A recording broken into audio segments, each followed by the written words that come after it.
that ball into Carlos! Oh, that is a stunner! That is an absolute stunner from Sean Carlos!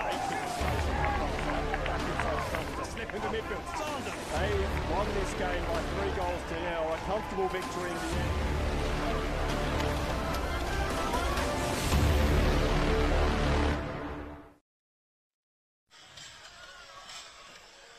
Well, welcome to Lions Stadium on a beautiful afternoon here in South East Queensland for the grand final of the National Premier League's Queensland between Lions and Olympic. I'm Simon Smale. I'll be talking you through all the action. Alongside me is my old sparring partner, Jonty Richter. Jonty, fantastic to have you with us for what should be an absolutely brilliant grand final. Yeah, thanks for having me, and what a great day for football. I don't think you could ask for better conditions for this grand final. The surface is absolutely immaculate. I had a walk across it just before. The atmosphere is really building as well. A lot of supporters here from Olympic, plenty from Lions as well. It's all building up for a fantastic occasion. Yeah, that's it. We haven't seen a crowd like this here at Lions in a long time, and yeah, as I said, builds for a great atmosphere, and let's hope it's a great game. Of course, none of what we have here today would be possible without the sponsors, so thanks from Football Queensland, on behalf of Football Queensland, for all the sponsors, from Kappa providing the kit to All Sport to providing the balls that we've been playing with, and of course Total Tools for sponsoring our referees over the course of the year. I know they're good friends of yours, Jonty. I've always got plenty to say about the officiating teams. Well, let's just hope they don't make Total Tools of themselves, but great sponsor there. I think a bit of tongue-in-cheek there, but yeah, I think the best referee in our league's taken a hold of this one, so it should make for an interesting afternoon. Yeah, Matt Skinner is the man in the middle, but before we get on to the men in the middle today, we'll talk about the men in orange, Lions, who have been absolutely spectacular this season. We'll be checking out some highlights of them this year, and it's really been built off the back of a phenomenal defence. Just 11 goals conceded. That's one every 112 minutes, and that's really laid a platform for goals like this. Yeah, and the best defence of all NPL teams in the whole country, so testament to the Lions squad, but as you said, makes for some interesting attacking play and certainly a number of spectacular goals in there as well. We've seen plenty of brilliant goals and plenty of brilliant goal scorers in the side. It seems to be threats all over the park, and none more so, of course, than Merritt Madley, who's come into the side late from Holland Park Hawks, but made a real impact. Yeah, he's one of those players who really has a nose for goal, and I think it's one of those. He's probably above this level, maybe not quite good enough for the A-League now, but certainly worth an opportunity. But yeah, nonetheless, a great signing for Lions this season. Made some interesting comments in the local press up here about chance being offered to players such as him over the course of the season, and perhaps a certain former Olympic sprinter perhaps getting spots that players like him should be getting. But he does put his hands up, and he wasn't able to score in the last semi-final, though, and it was a much harder game than perhaps a lot of people thought it would be. Yeah, and I think he scores a lot of goals, clearly, but he does a lot of work that people probably don't see, the nitty-gritty stuff. He's excellent at holding the ball up, and yes, he might not have scored last in the semi-final, but certainly was a handful and created a few opportunities for the rest of the side. It was a tough game, a great equaliser there from Riley Campbell for Moreton Bay United, finishing in 4th spot on the ladder, and then it took penalties. That one was missed by Andy Thompson, but then a man, Luke Berean, he's a real character, isn't he? And of course, to score the winning penalty, which we'll see just shortly, it takes a lot of courage. Yeah, I mean, certainly is a character. That's the right word. But at the same time, he's got real mettle, and he's not afraid to sit up there and take the big plays, which he generally does and does them well. Those unfamiliar with the foot played up in Queensland would have noted that Luke Berean was wearing a beanie hat there in the semi-final last week. You'd have thought, perhaps with the conditions that we've had here today, that he wouldn't be wearing one today, but that's part of his attire, isn't it? Yeah, I think it's a comfort thing for him. We all have little weird superstitions as soccer players. I think everyone does, but that's certainly his one, and stands out a bit more than someone who may put their left shin pad on before their right one, so to speak. But yeah, I think he loves that banter, and I think if the crowd weren't giving it to him, it would affect him more than if they were giving it to him. Well, he'll certainly be getting plenty of advice today. Another person who'll be getting advice and have the spotlight on him is Merritt Madley. He spoke to Football Queensland earlier this week. Let's hear what he had to say. How's the team shaping up before the big game? Oh, look, we had an easy week after the 2 games last week, and yeah, we are set to go. We are ready, obviously. For us, it's just another game, you know, and I hope we can manage it well and we bring the double home. If we play the way we've been playing second half of the season, I don't think we will struggle. Yeah, I believe if we play our way, we should be all good. With plenty of character there, Marek Madley.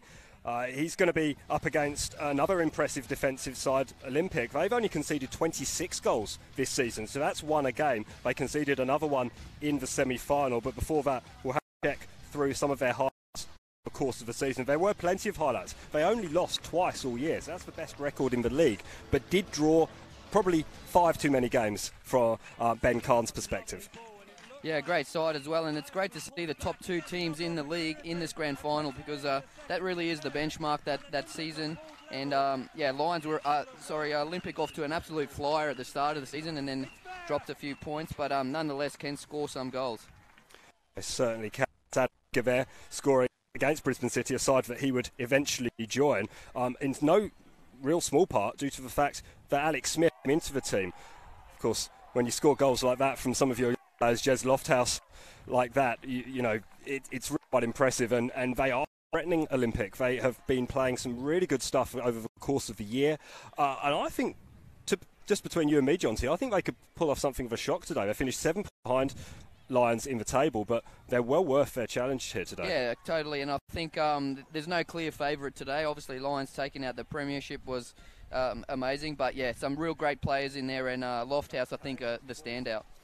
Of course, it wasn't all their own way in the semi-final. They did have to battle against Western Pride, who really flew out the blocks. Joe Duckworth scoring the goal there in the first half. It was very well deserved, and it did seem for a moment that Olympic just weren't going to be able to find the back of the net. We see the options there, but then that ball from Shane Stefanuto on his right boot, and then that brilliant turn from Alex Smith, just showing what a quality player he is with that initial strike. And then this free kick was something else entirely, an absolutely wonderful goal to win a semi-final. It's a bullet off the boot there, but he was in real doubt for even making the squad after suffering a really nasty looking ankle injury right at the death in that game. He actually is only on the bench today. How big a loss is that going to be? Yeah, massive. I think he's one of their form players, and great experience, obviously played at the higher level at the A-League, so they're going to miss him extremely today. But as I said, I think that they probably didn't expect so much out of Lofthouse this season, and he's really done the job for them. But they've got some great players all over the park, great experience in Shelford, Mundy,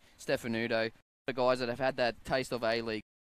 Yeah, look out for Olympic. One of those players, key part of the defence of Olympic, is Christian Waters. He spoke at the media day earlier in the week. Let's hear what he had to say now. How's the team shaping up before the big game this weekend? The team's shaping up good. Yeah. We're all fit, enthusiastic, and feeling ready for the challenge ahead. What's going to be the key to the game this weekend to winning? I think our team bond.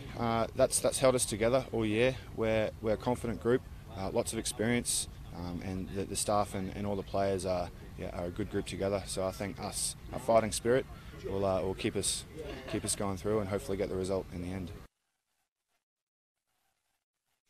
Beards, to be honest, but Christian Waters is a rugged character, and he's been such a key part of that defence. We'll just take a look at the statistics over the course of the season from these two teams now, and as you've already mentioned, Jonty, it was first versus second, to fairly evenly matched. Of course, a real standout statistic being the 11 goals that Lions conceded.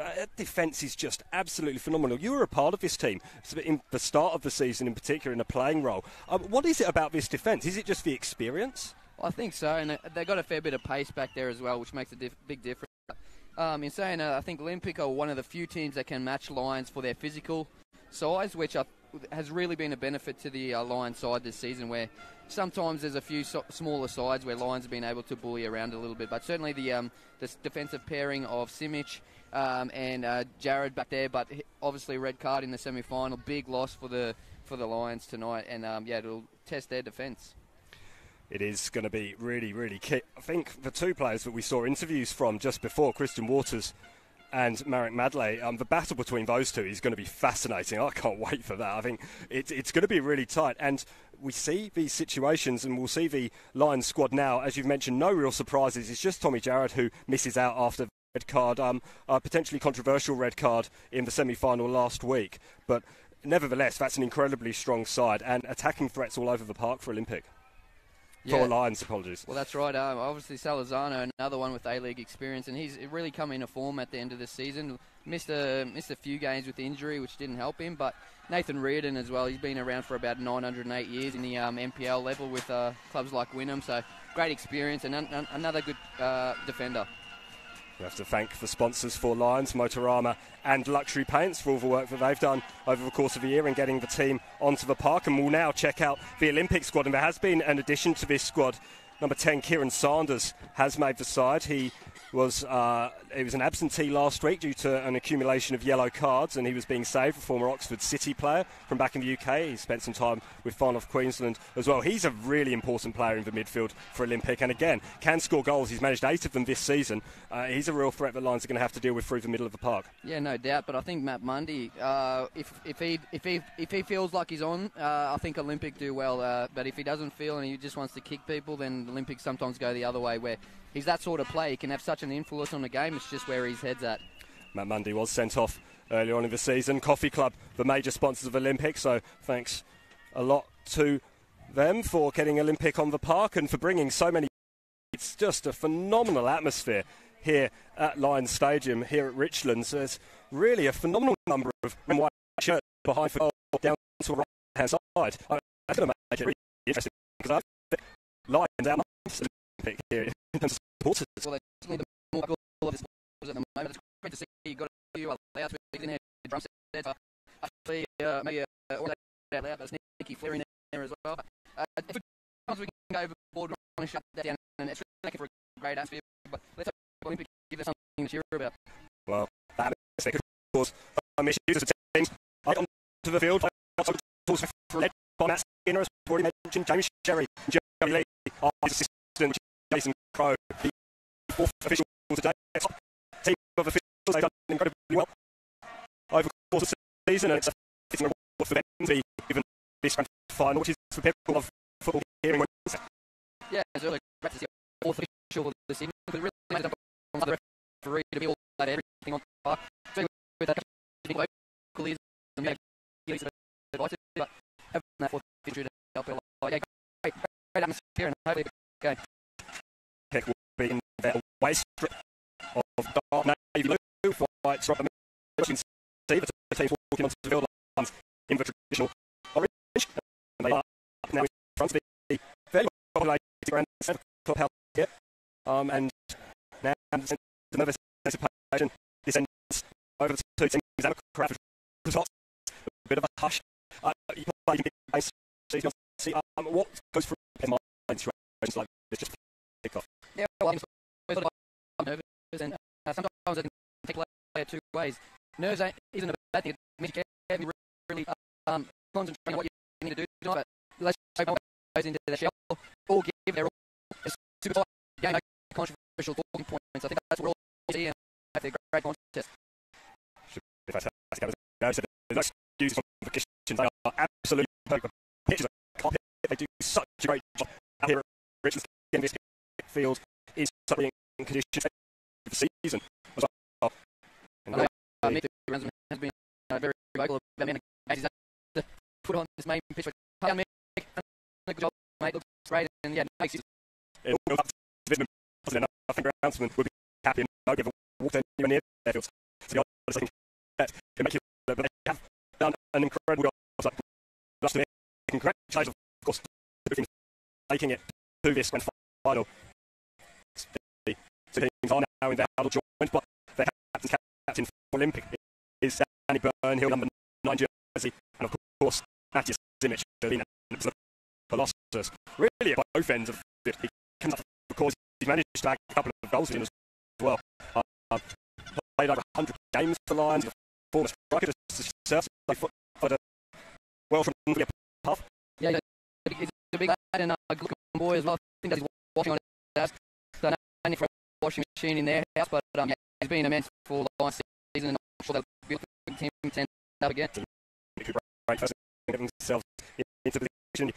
Last figure of Shufford Davis getting in position. He's a handful to deal with up front. It looks like he'll be taking up the responsibilities of leading the line here this evening.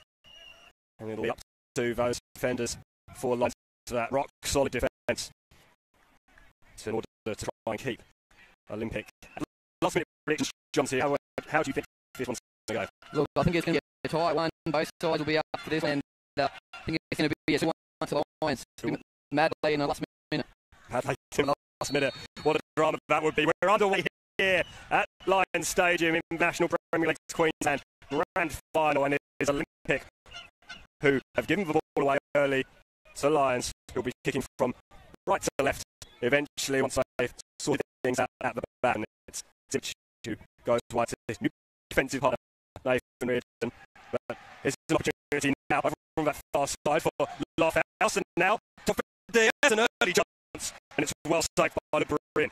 Yeah, I tell you what, the Lions need to switch on there. You don't want to give Olympic that kind of opportunity where Shelford, I don't think he was too confident on his weaker foot and really just dribbled into Borian, where we know how his level, you're going to have to do well to beat him from there.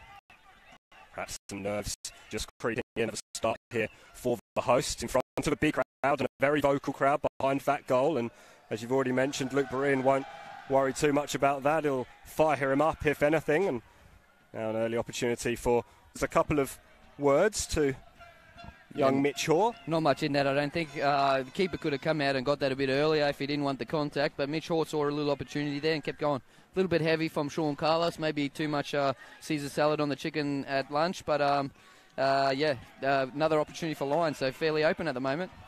Very open start. Steve White and Jez Lofthouse now, such an exciting player to watch. We saw the goal that he scored in the... He's going to let fly now, and he got hold of that one, but came off the back of a Lions defender, and Olympic will retain possession. It's a good start from Olympic. Sanders is going to go all the way back, and now forwards. Lofthouse, asking a lot of Lofthouse, and then from one exciting youngster to another. Lofthouse dispossessed by Mitch Hoare. Here's Josh Brindle South, formerly of Wellington Phoenix, just played for 4 games for Wellington, picks up the ball once again from Jason McQuarze. Danny Kim goes all the way back to his captain, Matthias Simic.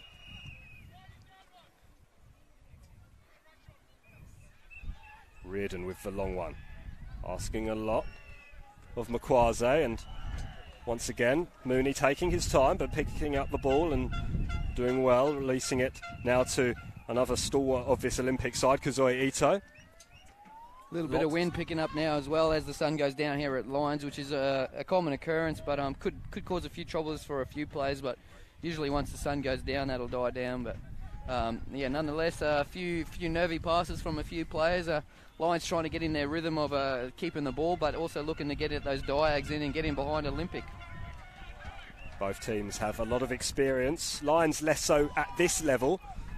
Of course, only joined the National Premier Leagues this season after really dominating local football in the Football Brisbane competitions, the Flight Centre Brisbane Premier League.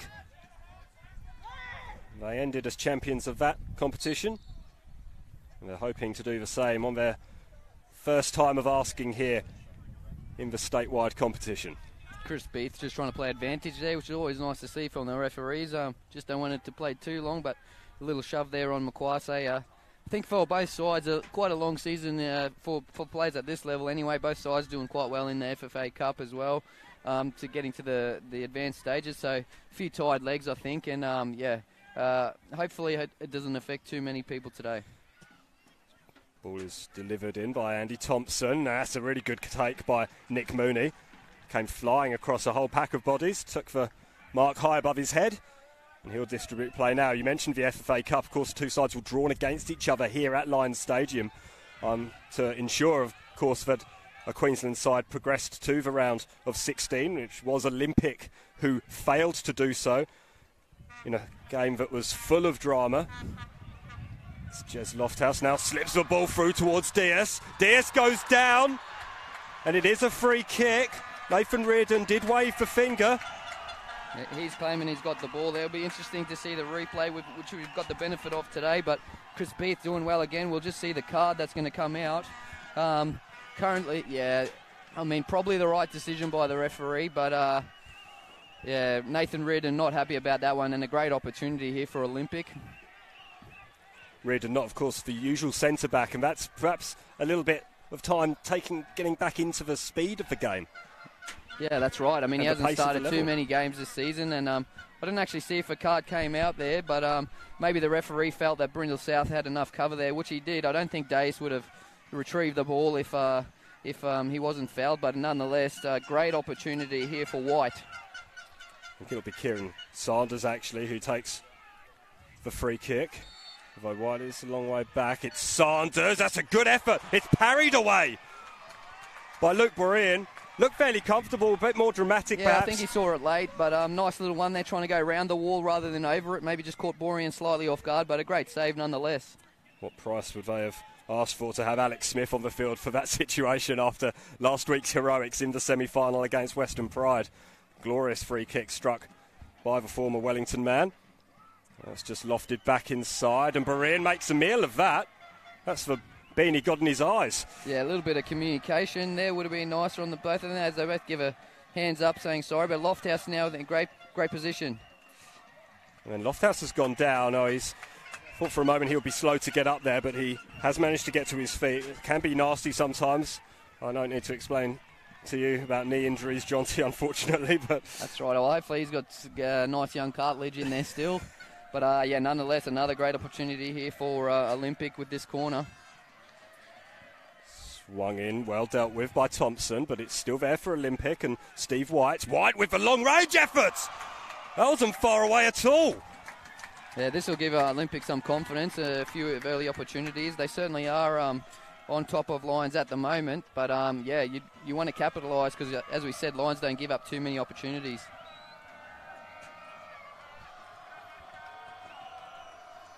Great noise there from the Olympic supporters as well. Giving it to Borean there, but I think he thrives on this kind of stuff, to be honest. He is that sort of character, and he's getting plenty of advice from the red and white masses behind the goal, and an astute observation perhaps from the Olympic supporters. That's nice from Matt Mundy. You mentioned he'd be a key player, and he's proving so there. Quasi just getting in the way of Danny Byrne as well. A little bit of afters there, but nothing doing, says referee Skinner, and Lions will in that one. And great to see Olympic and Lions in this grand final. First v second on the ladder, the two top teams in the league, and they've both proven that over the course of the season. Just losing 5 games between them. It's a fairly weak ball, but it's only cleared as far as Mitch Hoare, and now Sean Carlos is there to spread the ball wide to Josh Brindle South. Brindle South cuts back inside. He's going to shoot here. That's an excellent shot and an excellent save by Nick Mooney. It bounced horribly in front of the Olympic goalkeeper, and he had to use all his guile and experience to just deflect it away and wide, and then that is a rather wasted cross, and it'll be out for a goal kick. Tell you what, Brindle South really wound up the right peg there. We didn't know he had one in the bag, but it's good to see he does have one. But it's probably a really good shot in terms of where he's put it, and bouncing right in front of the keeper, really difficult, but nonetheless a great save. That ball just about missed us here in the commentary box. We just told Mooney he gave us a great save and then tried to hit us, but great parry by him, got it to safety, and Olympic escape. This one's coming straight back as well. Not quite as far this time. That was a lovely shot from Brindle South. He scored 1 goal this season, the 25-year-old. Only managed 1 goal over the last 2 seasons. Spent some time in the National Premier League's Victoria with Bentley Greens and Green Gully. Unexpected to score at left back, of course, but when you do chip in with a couple of goals, in it great is nice. areas. I think he should try and wind up a bit more, but it's probably one of those things, just that confidence to hit it with your wrong foot sometimes, where a bit of a turnover here. Interception from Solazano, and advantage being played again. Madley, it's gone through to Mitch Hoare. Mitch Hoare had enough time there to turn, and instead he tried for a little flick out the back to Jason Bakwaze. You have to say that was the wrong option from the former Brisbane City midfielder. That's right. I think any striker in that position has that little bit of greediness about him. Would have Cruyff turned it and had a ping himself. But, credit to Mitch trying to play in his teammates there, just not quite coming off. He does have a fairly decent right foot, does Mitch Hoare. He scores plenty of goals. We're also live now on YouTube for those who couldn't get on before, but on the Facebook page of Football Queensland as well as the YouTube channel. So apologies for those people who couldn't watch us on YouTube. Watch all the games, of course, at footballqueensland.com.au/live. So Lofthouse now, but bad clearance there by Borean. Oh, here's an opportunity for White. Breaks into the penalty area. 1-0 Olympic. That's a sensational goal from Steve White. It's just his 6th goal of the season. And what a time to get it. Celebrating in front of the supporters now. The supporters going absolutely wild behind the goal here at the Lion Richlands. And it is the visitors who have taken the lead here in the National Premier League's Queensland Grand Final. Tell you what, he's done well to stay on his feet there as well. He had to shake off a few challenges, but he's done really well and just put it in the corner. Not much Borean could do there. Poor clearance initially by Lions, and yeah, he's really taken that chance as he should. But poor defence there from Lions, which you don't really say too much. But 1-0 Olympic. Really, well, early goals always great for a grand final, so let's see how Lions respond.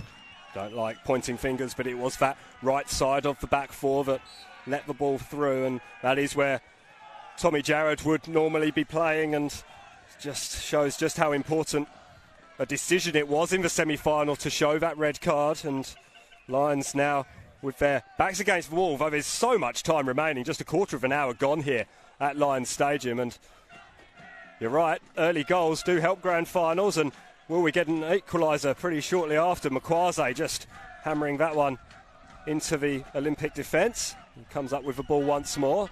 A little bit tricky, but trying to do a little bit too much, and Danny Byrne has seen it all before 100 times in his 110 plus games for Olympic, and he'll be able to deal with that all day. Makwase, one of the sharpest players, got great skill, but just, sometimes that overplaying is what he does. And lovely ball, here's Madley. Tried to squeeze it through again to Makwase when probably the shot was on again for Lions, and a little bit shot shy. Trigger shy. Yeah, well, I think I've said it a few times in the semi-final, but sometimes you just got to have a go. You can pass it around 700 times into the box. It's not going to give you a goal. Sometimes you just got to pull that trigger, and sometimes it skews off the laces into the top corner. You just don't have to tell anyone, but that can change a game. Saw that early shot from Josh Brindle-South cause a few problems for Nick Mooney, and since then I don't think Olympic have really had to deal with too much other than Lions passing the ball around on the edge of the penalty area. Free kick here to Olympic, but just a little bit of tempo out the game for after that goal there, and Lions just a little bit lethargic. A lot of games at this back end of the season. I think that FFA Cup game against Adelaide really sapped them, as we saw in the semi-final, but nonetheless, you're here in the grand final and you've got to give it everything. It's a one-off game to decide the champions of Queensland as Zelfin Azari goes down. There's a big appeal from the red and white shirts behind the goal, but the man who counts is the man wearing green in the middle, and Matt Skinner, Total Tools referee, was completely unmoved, and another robust challenge, and I'll tell you what, Jason Makwase has not liked that, and it's a good job Lions played on quickly there, otherwise that could have escalated. Yeah, I think a bit of frustration there from Makwase because he's not quite in this game, but certainly a rough challenge on him there, but well done for just playing on their lines as the game continues. Brindle-South slips that ball into Mitchell. He's been active early. Mitchell squeezes it in. It's headed clear by Mundy.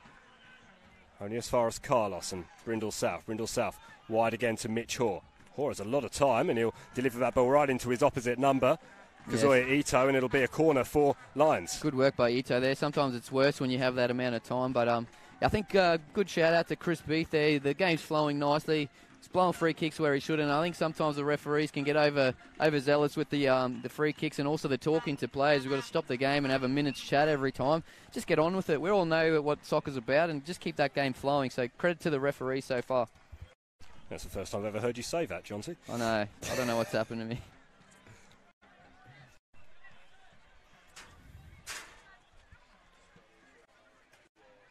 It's Andy Thompson who'll deliver this corner deep. Too deep in the end. I've got to apologise to Matt Skinner as well because I've called him Chris Beath I think at least 3 times now. But yeah, Matty, you are the best referee here. I wondered why you're being so complimentary. That's right. Not to say Chris Beath isn't a good referee either, but he's not here today. We're not on the field. We're not out in the middle anyway. You may well be watching on the Football Queensland live stream. Over on Facebook or YouTube. Thank you for joining us wherever you are watching from. Simon Smale and John T. Richter bringing you all the action as Danny Byrne of Olympic just tries to go around the outside of Brindle-South and loses his footing a little bit, which is a surprise because this surface is an absolute car. Tell you what, 2014 he would have got that, Burns there. Very, very experienced player, but just like me, carrying a bit more around the middle as Matt Mundy sticks out a hand. Clear handball, wasn't it? And now Kieran Sanders just trying to delay the taking of that free kick by Mitch Hort. Just showing a lot of experience again. There's a lot of experience in both these sides. And here's one of the least experienced players, but one of the most talented, no doubt, Jez Lofthouse. And when he's got space to run into, we better butt ourselves in. Goes inside to Diaz. Diaz over the top to Danny Byrne. And as you mentioned a few years ago, perhaps Danny Byrne would have gobbled that one up. That's right. Well, talking about gobbling, I think me and him have both done too much of that lately, and that's why he didn't get there. But, yeah, great experienced play and some left foot on him and real danger. But finally the sun is just dipping behind that grandstand. I think it'll make it better for those viewing on this side as well as the players. Certainly been able to take my sunglasses off for the first time today. It's a beautiful day here in Brisbane on the south side, for those of you unfamiliar with the geography. This corner is swept into the near post, and it's dealt with fairly comfortably by no fewer than two orange-shirted players. And here's Jason Makwaze, goes wide to Mitch Hoare, who has spent time in the other side here in Queensland, who plays in orange, or in South East Queensland, plays in orange for Raw. Or youth side in the National Premier League Queensland, and moved to Brisbane City, had a couple of good years there. And now he's ripping up trees with Lions. Here's Danny Kim, another player who's done phenomenally well, racing into the penalty area. Danny Kim still going, and just tried to do a little bit too much, and it was in fact off Danny Kim that ball made its way through to the byline, and that's disappointing for Lions. But Danny Kim was allowed to go a long way there by the Olympic defence. Yeah, great run by him. He doesn't find himself up there, that part of the park, too often, so might not have known quite what to do, but said it again, just pull that trigger. You've dribbled past four players, and not the best defending there by Olympic, and really should have done better. Scored just for one goal against North Queensland United this season as Danny Kim. Fascinating backstory. His father was the youngest ever player to play for South Korea. Played in the 94 World Cup and earned over 50 caps for the South Koreans. And I'm pretty sure he was smuggled over the border in a Hyundai as well. That's what he told us one night at training as well, when they came from the north to be South Koreans as well. But good fun there by Danny. Great player as well. He's been a real stalwart for Lions at the defensive midfielder this season. Has been a real rocker. And just sitting in front of the defence, looks like Sean Carlos goes down. Off the ball, and here's Jez Lofthouse. He's so dangerous on that left-hand side for Olympic, but he's getting crowded out of it a little bit. Still has possession, but that's brilliant work from Jez Lofthouse. Great sweeping there by Danny Kim as well. But yeah, good. I think you picked it earlier. That left-hand side for Olympic, they're getting a little bit of joy out there, and maybe just a little bit of the pace without Jared there with Reardon, but. They certainly, Lofthouse in particular, finding a fair bit of joy out there. So I think Thompson just needs to get a bit tighter on him. Any player who likes to dribble, if you give them that space, they'll take it. So really need to shut that down. But Olympic, again, creating slightly better opportunities at this stage. Such a tricky player, and has proven that over the course of the season. He's just been in such spectacular form since making the move down from the Sunshine Coast. He's just a brilliant player, and he's exciting to watch, and he's one of the young players that's been coming through the league this year, and there's been plenty of them.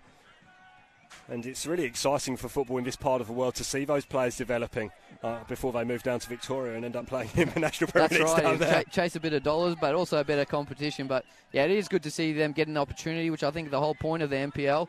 It's a very sloppy pass there by Brindle South, unfortunately. But yeah, some of them are really taking it by the horns and doing well. So yeah, hopefully he gets an opportunity, maybe in another league in the NPL. But one of those, continue to do well and develop, and you might get that A-League contract.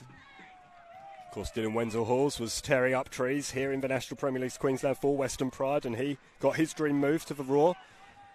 He did, in fact, win the Golden Boot, Dylan Wenzel-Halls, despite only playing less than half a season.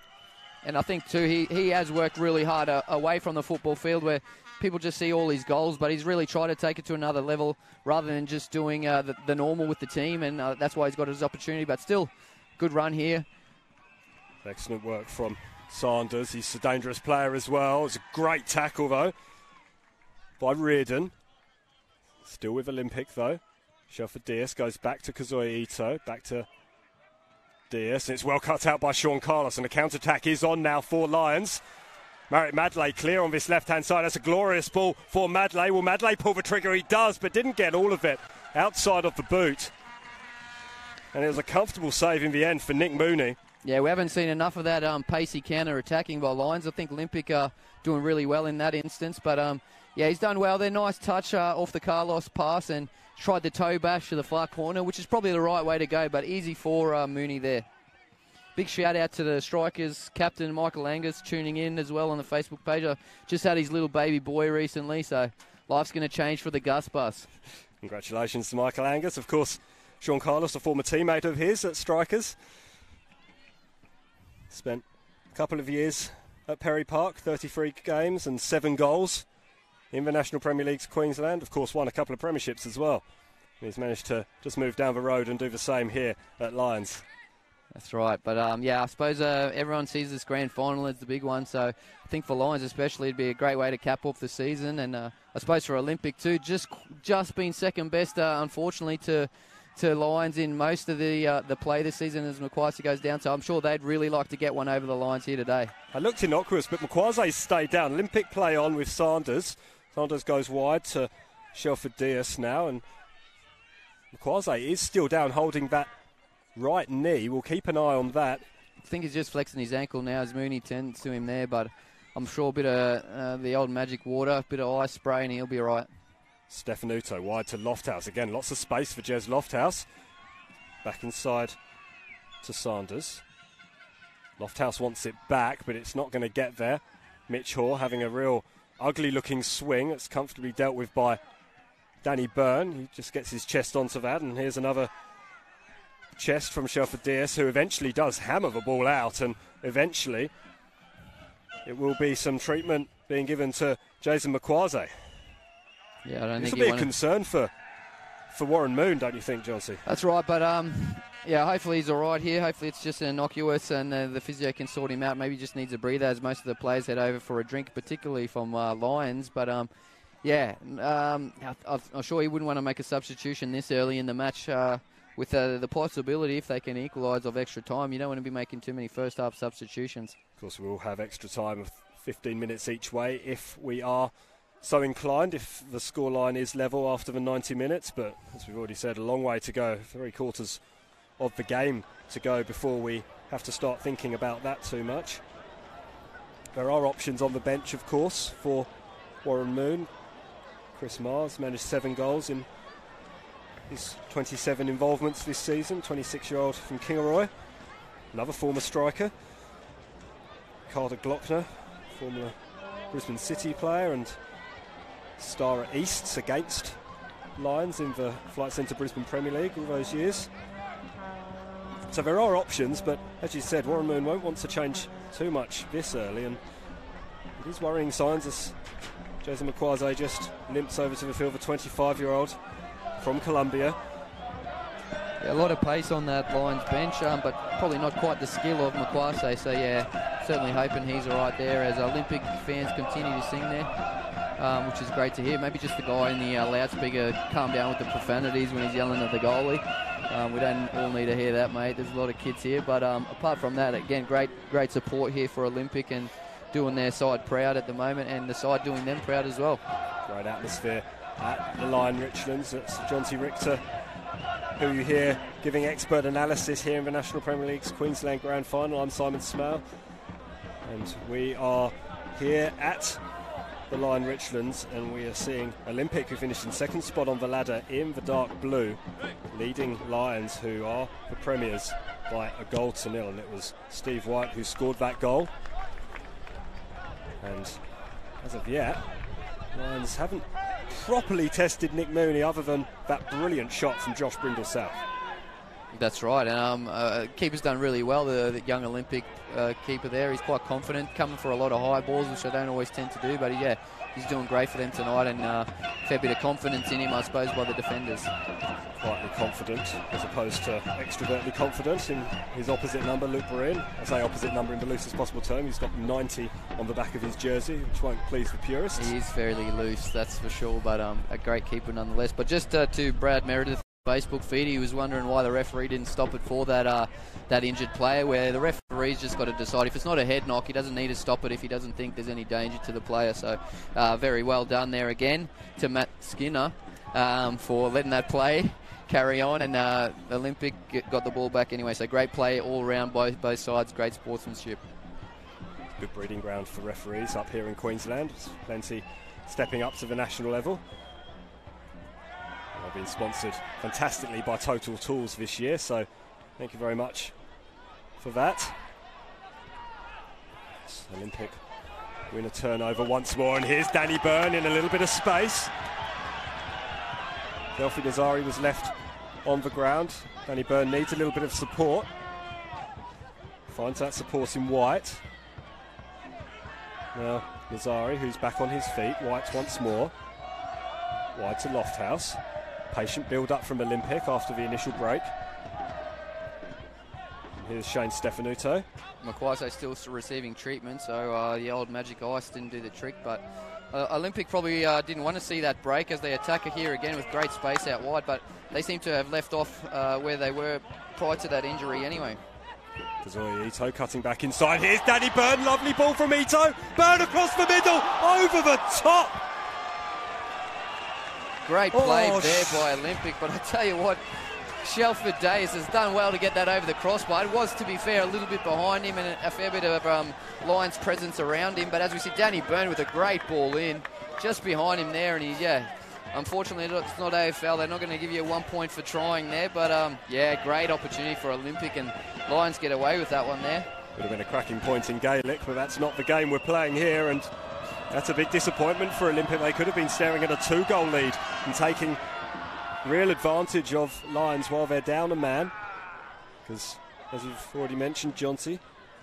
Yeah, I think just a bit of extra strapping being applied there, so obviously some damage to that ankle, but Olympic really pressing them here while they are a man down. And what will be the thought process of Warren Moon here? Will he be saying to Jason, just try and get through to half-time? I don't want to change things up too early. I think so. I think he just doesn't want to be a man down at the moment, especially with Olympic pressing quite well. But, Lions really need to tighten up these wide areas. They got a great midfield three, but they just seem to be getting overrun out wide. And, again, Danny Byrne, their great experienced Olympic player, doing all sorts of havoc there, as well as the young Lofthouse. Good header by Reardon to clear, but it's going to come straight back towards him. Danny Byrne chipping one over the top. Onside is the call on Zelfi Nazari. Nazari goes down.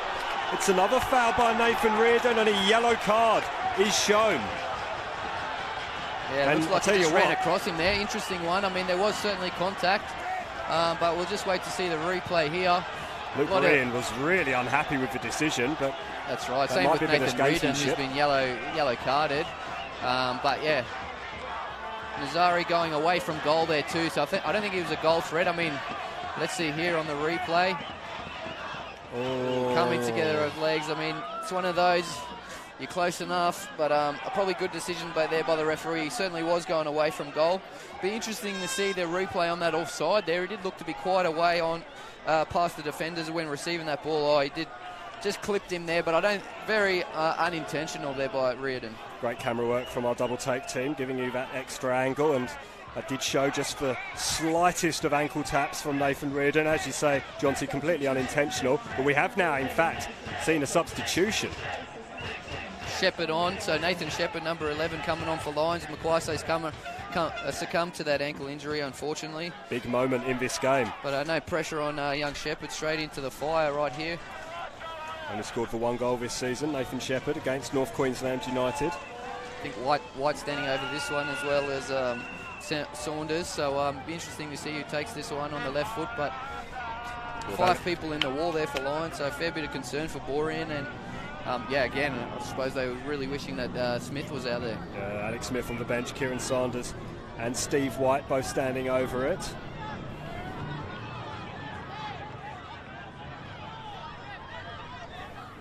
Bit of pushing and shoving in the middle.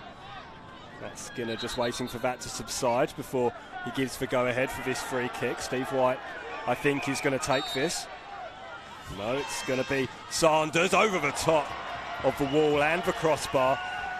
A good opportunity again. It was probably a little bit too close to get that ball up and over the top. Yeah, it is a difficult one. You really need some great technique there. But yeah, it didn't trouble Borean at all there. As we shout out to Graham Harvey, watching, and the former Pride coach, watching out at Hong Kong there. I hope it's about 39 degrees and that, 98% humidity for him.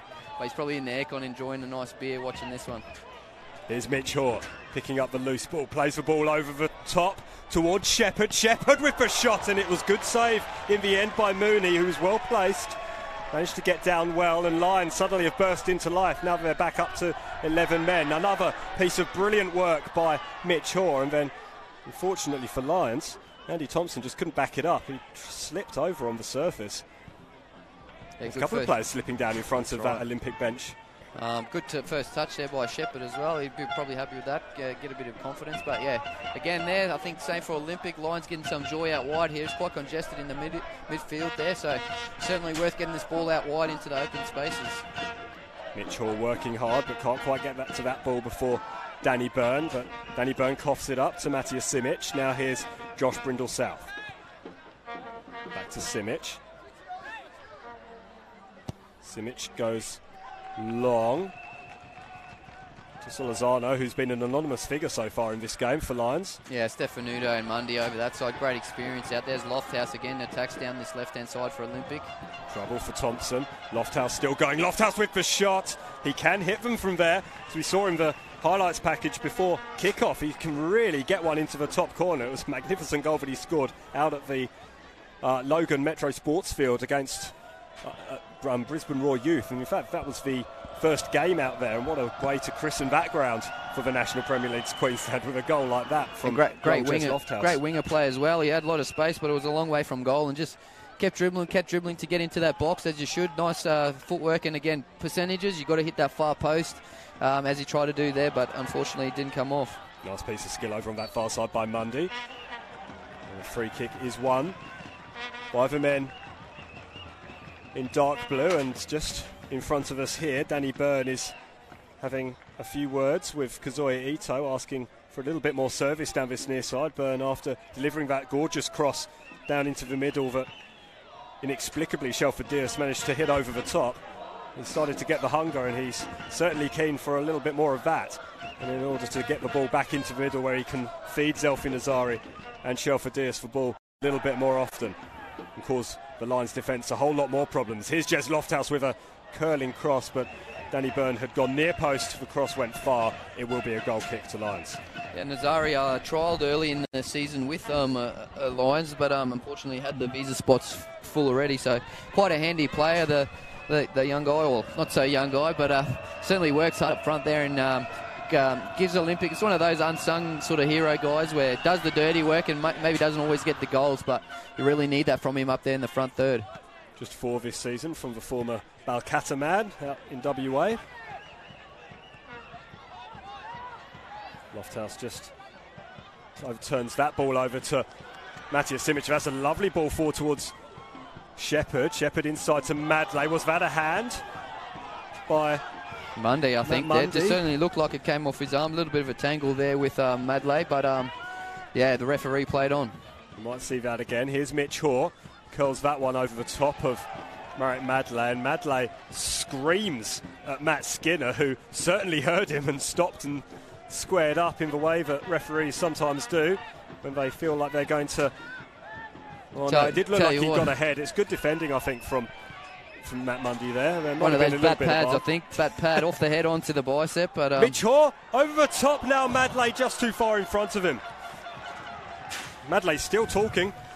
I think he wants a corner there, but maybe a bit of frustration again from Madley.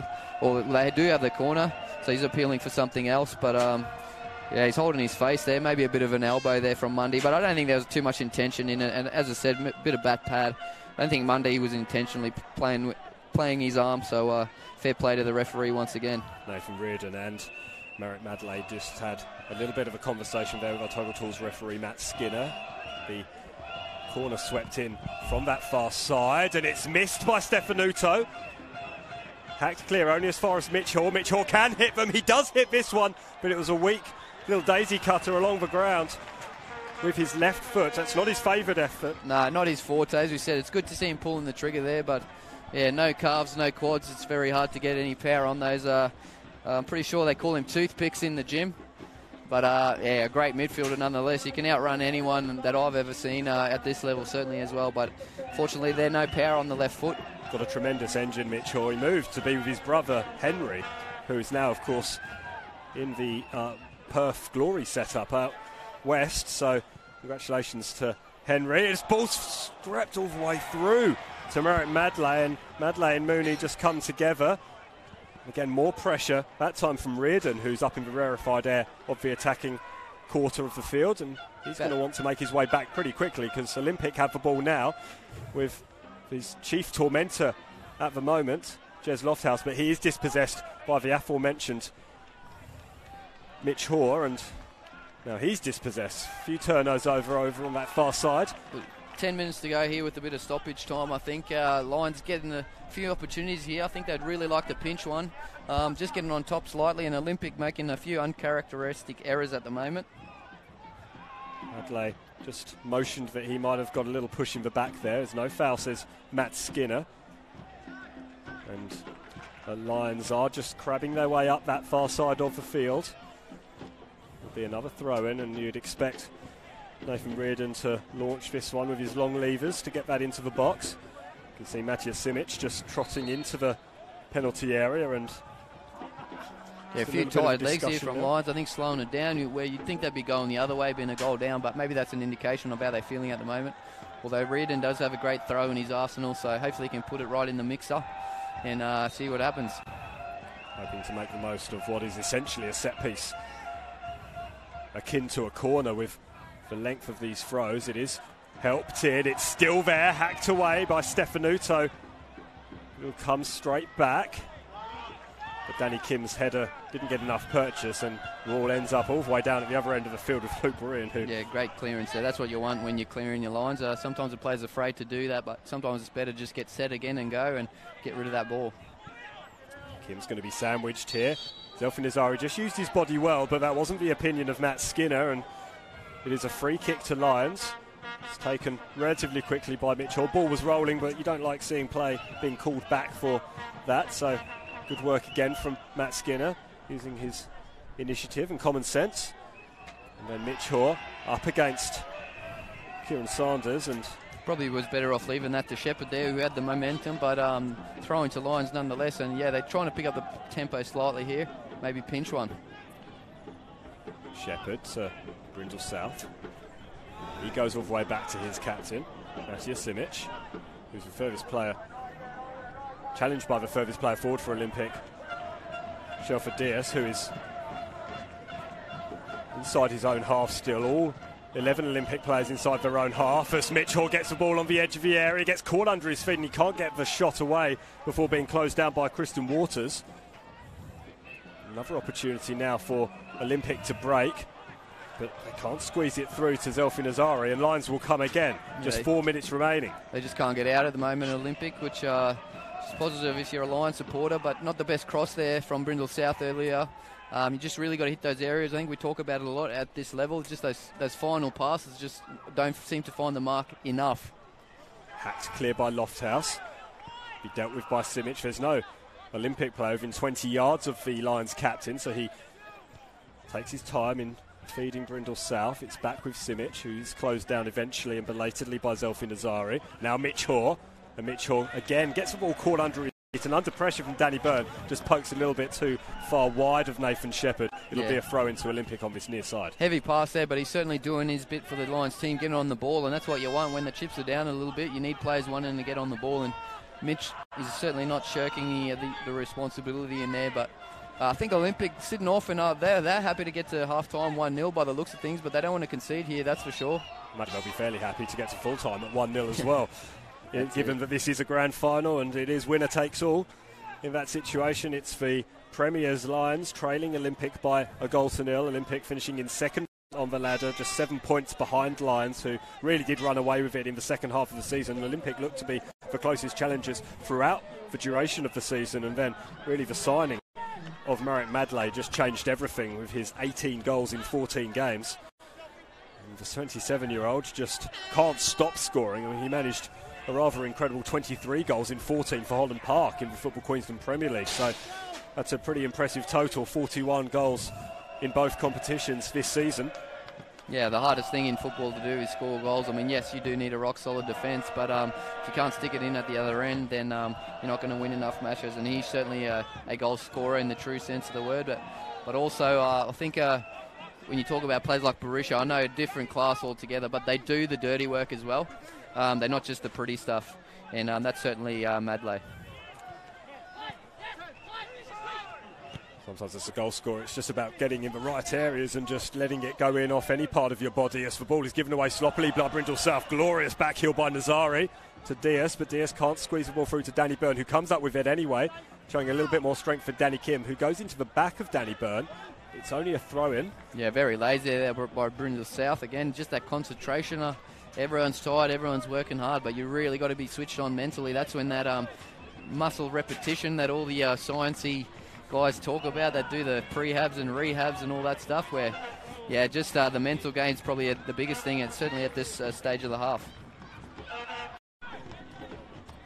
White, the goal scorer with the throw, and it's caught on the full by Luke Berean. So Lions not the only team that have a weapon with a long throw. Steve White can continue that vein of throw-in form. It's helped right upfield, but it will come straight back the way of Luke Berean via Shane Stefanuto and Jez Lofthouse, although Lofthouse is dispossessed by 3 Lions players, including Mitch Hoare, and Mitch Hoare concedes a free kick. Yeah, it didn't. I mean, it looked like he was outnumbered there, but well done to Lofthouse winning that free kick. Stefanuto again strapped up there on the. I'm a bit disappointed he's got rid of the old man bun, whatever he was going for there, because it looked sharp. So Stefo, bring it back, mate. Next season, hopefully you're going around again. Tell you what, I didn't look like there was much in that in terms of a free kick by us, but that's not what our Total Tools referee Matt saw. We will have 1 additional minute at the end of this game. Our 4th official, Jason Crowe, just giving us that indication, and it's been a pretty impressive half from Olympic, who've done what they needed to do, get that early goal, and now they've sat back and absorbed the pressure that Lions have been able to put onto them. Yeah, that's right, and you certainly want to be the side going in 1-0 up rather than 1-0 down, but done enough. You said it there, Olympic.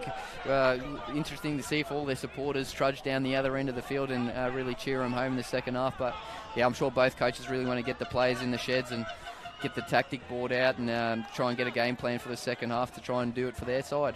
There's so many of them, I don't think there'll be enough space behind the goal to our left. There's really come in their numbers, have Olympics supporters today.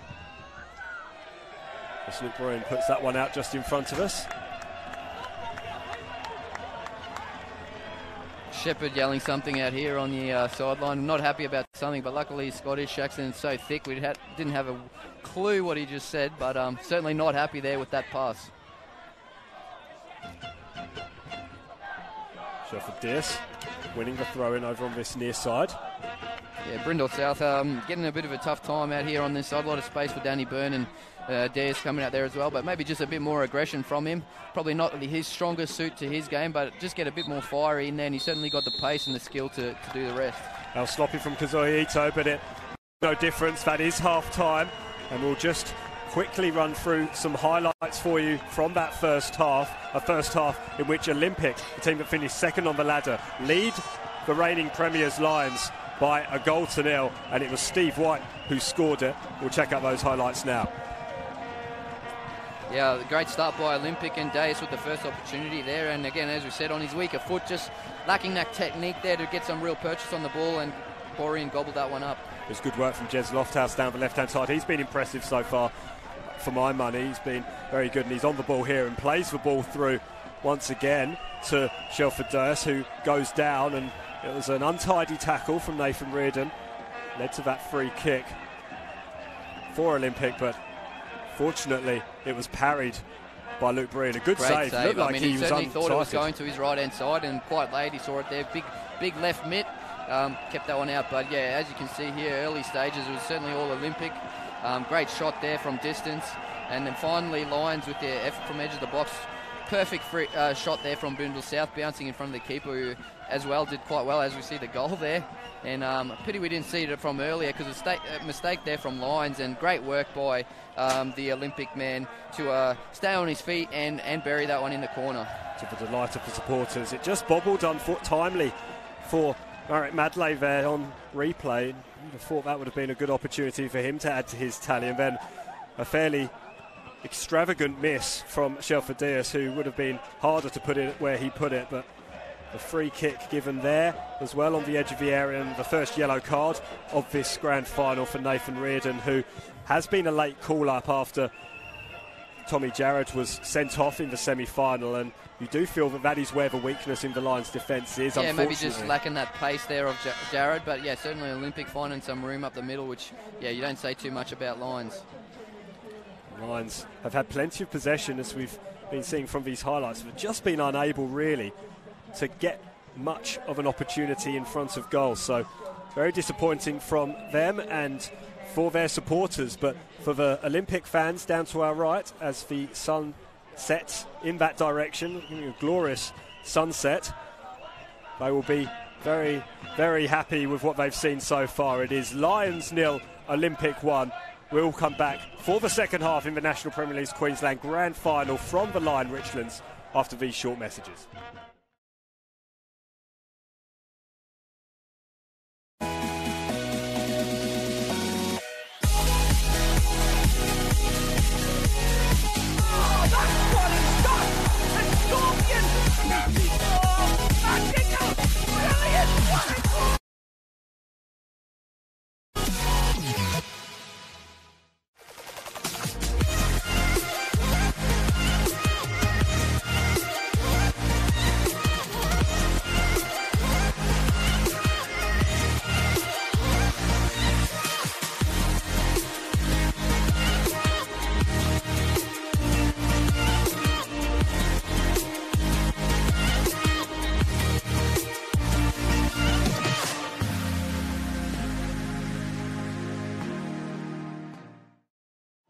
I could watch them all day, even though here, you don't feel like you need to. These are the moments I'll remember. You see, to me, it's not so much just having us all together, but finding a place that really brings us together. That's what makes Oaks Oasis special. When you only get a few chances, it's important to make them count. After all, memories don't make themselves.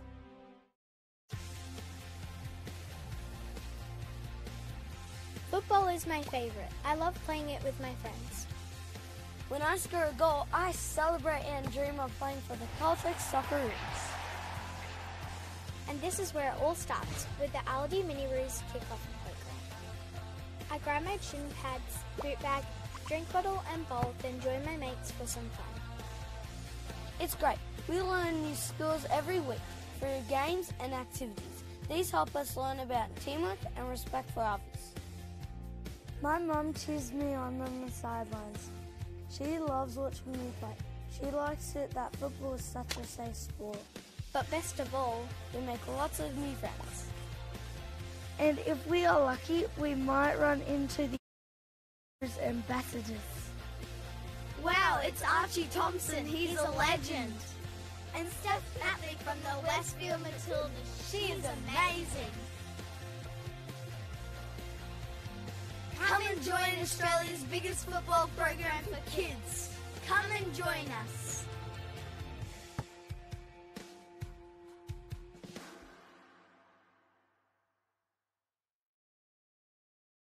We swear a lot at Total Tools. We swear by our range. We swear by our service. And of course, we swear by our prices. So you'll know that you're buying at the best price every day. Total Tools. Every tool, every trade.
great today.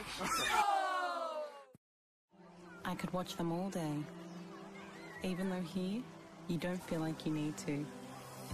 These are the moments I'll remember. You see, to me, it's not so much just having us all together, but finding a place that really brings us together. That's what makes Oaks Oasis special. When you only get a few chances, it's important to make them count. After all, memories don't make themselves.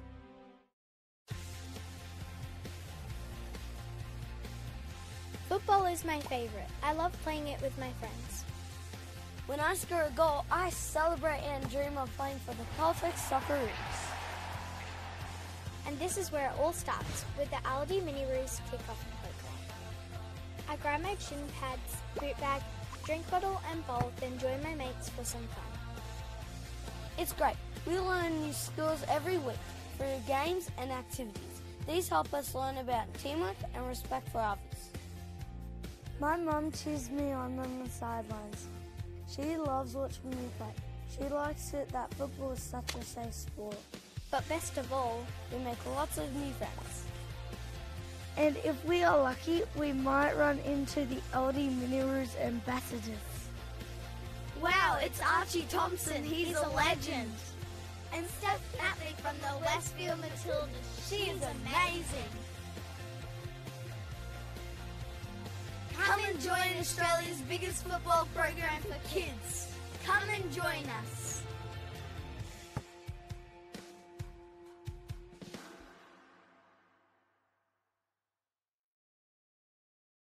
We swear a lot at Total Tools. We swear by our range. We swear by our service. And of course, we swear by our prices. So you'll know that you're buying at the best price every day. Total Tools. Every tool, every trade.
Well, welcome back to the Lion Richlands, where the half-time score is Lions 0, Olympic 1. It was a 14th minute strike from Steve White that is the difference between the two sides. Just found out at half-time that we had a couple of technical issues at the start of the game, so apologies for that.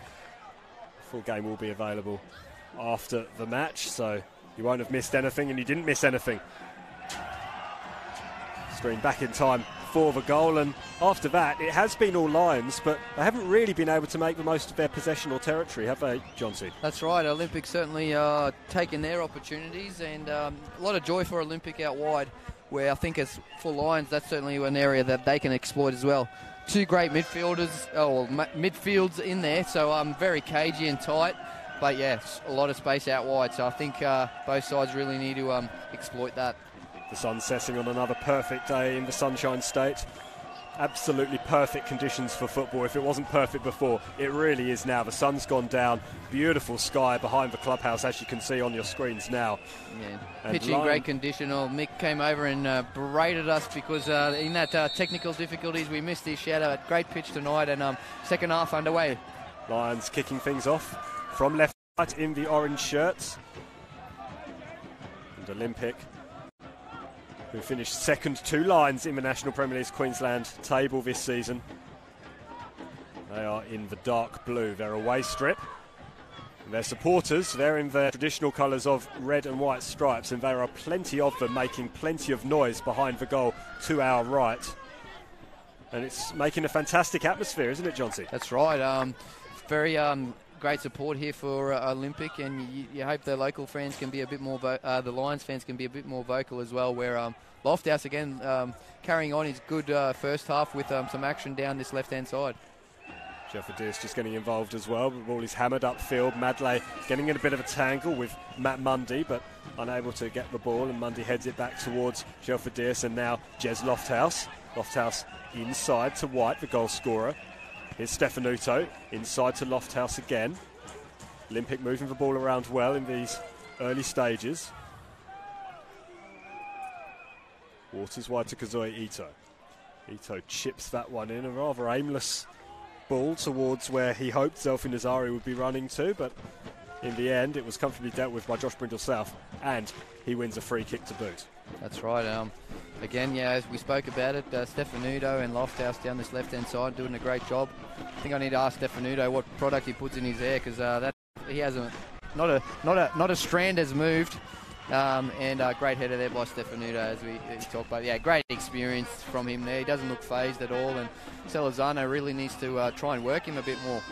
This might cause him a few more problems. Juan Carlos Salazano, who was completely anonymous in the first half, has to be said, for Lions. There is an opportunity now for Merritt Madley. He's dangerous in all sorts of situations, running into the ball. Mitch Hoare was there, but it went in between both he and Juan Carlos Salazano, and that's a disappointing end to a very promising move. Yeah, I'm not sure who slipped there for Olympic down there right-hand side, but Madley in a great area, and again we talk about it as Dayes now gets the better of Reardon. Reardon rather overcommitting there, an opportunity now for Shelford to race down onto the edge of the area. Needs support, finds support in Danny Byrne, who has a bit of a chase on, but he'll get there in plenty of time ahead of Josh Brindle South. Now goes back to Steve White. Ito cutting across field and asking a little bit too much of the ball, really, to do what he wanted it to do. So Shane Stefanuto is forced to mop up, and he shows his displeasure at Kieran Sanders not spreading the ball wide early. Olympic trying to play up tempo at the start of this second half, just as they did at the start of the first. They were the better team prior to the goal being scored, and then sat back and invited the pressure onto them somewhat by Lions. Lions were unable to capitalise, but can't imagine that will remain the case for too much longer. Here's Mitch Hoare. Lovely ball from Mitch Hoare all the way wide to the substitute Nathan Shepherd, who came on in place of Jason McQuarze early, and Madley's gone down. Stefanuto giving a little bit of advice to the former Holland Park Hawk. Yeah, good decision there by the referee. He did use his body to try and shepherd that ball through, so right call there by the referee. But just on that one there, Madley again in a great area and just overhit the cross. We talk about it. You really need to find your mark to take advantage of it, and Olympic went up the other end with Dayes and had a great opportunity, but again, probably just too wide on the pass to Danny Byrne. And as we said, a few years ago, his pace might have got him in better position, but he's not that player anymore. He really needs that ball to feet where he can do damage. Danny Byrne in the starting lineup in place of Alex Smith, who succumbed to an ankle injury that he suffered in the semi-final victory over Western Pride last week. And it was a nasty tackle in the closing stages of that match, as Matt Skinner, our Total Tools referee, just has a word with Shane Stefanuto. Stefanuto has a history of getting a little bit too chatty with the referees on occasion, as Zelfi Nazari could have done better, really. It was a... Should have. I mean, again, the Lions getting beat in behind, which is a very rare thing from them. So something I think maybe Olympic have pinpointed and certainly causing trouble there. But just ball watching again, Simon, I think really shouldn't drop in that hole there. And Simic and Reardon really need to watch that. It was sloppy. You don't often say that about this Lions team, and you haven't said that about this Lions team so far this season. They've been really the landmark defensive outfit in the competitions, conceding just one goal every 112 minutes during the course of the regular season. It's just 11 goals in 26 matches.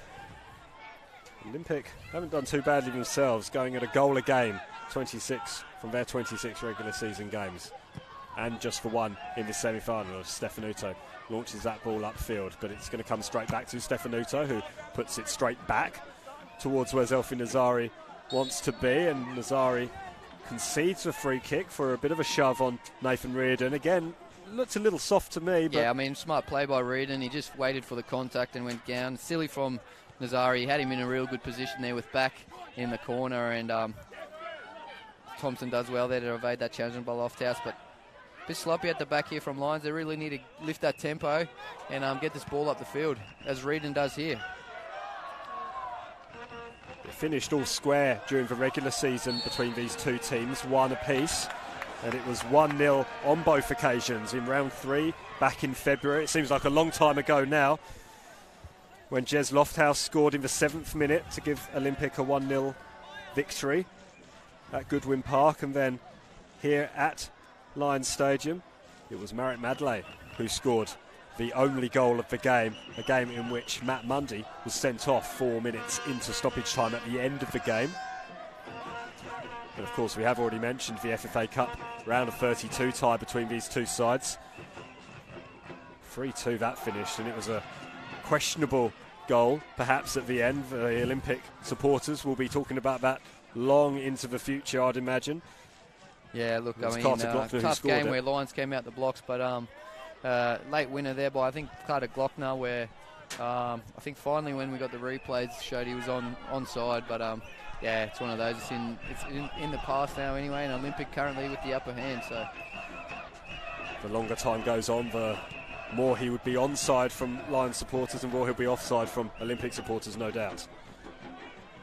Olympic have just won the title in Sydney, 3-1 over APL Leichhardt, so congratulations to the Sydney Olympic as Mitchell shoots. Well saved by Nick Mooney. It was straight at him, didn't have to move.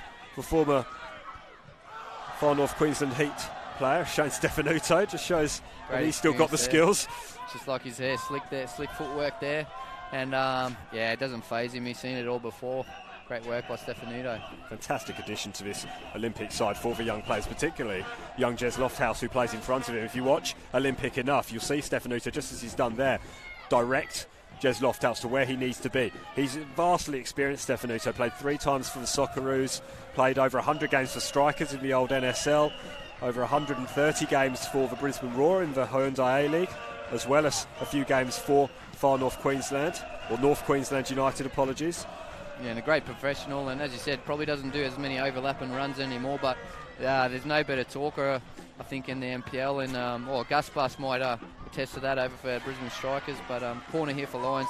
Yeah, great support for Lofthouse there, and he'll certainly take a lot of information from Stefanuto, not only on game day, but I'm sure around the training paddock as well, and they can really learn off someone who's been such a professional over a very long time.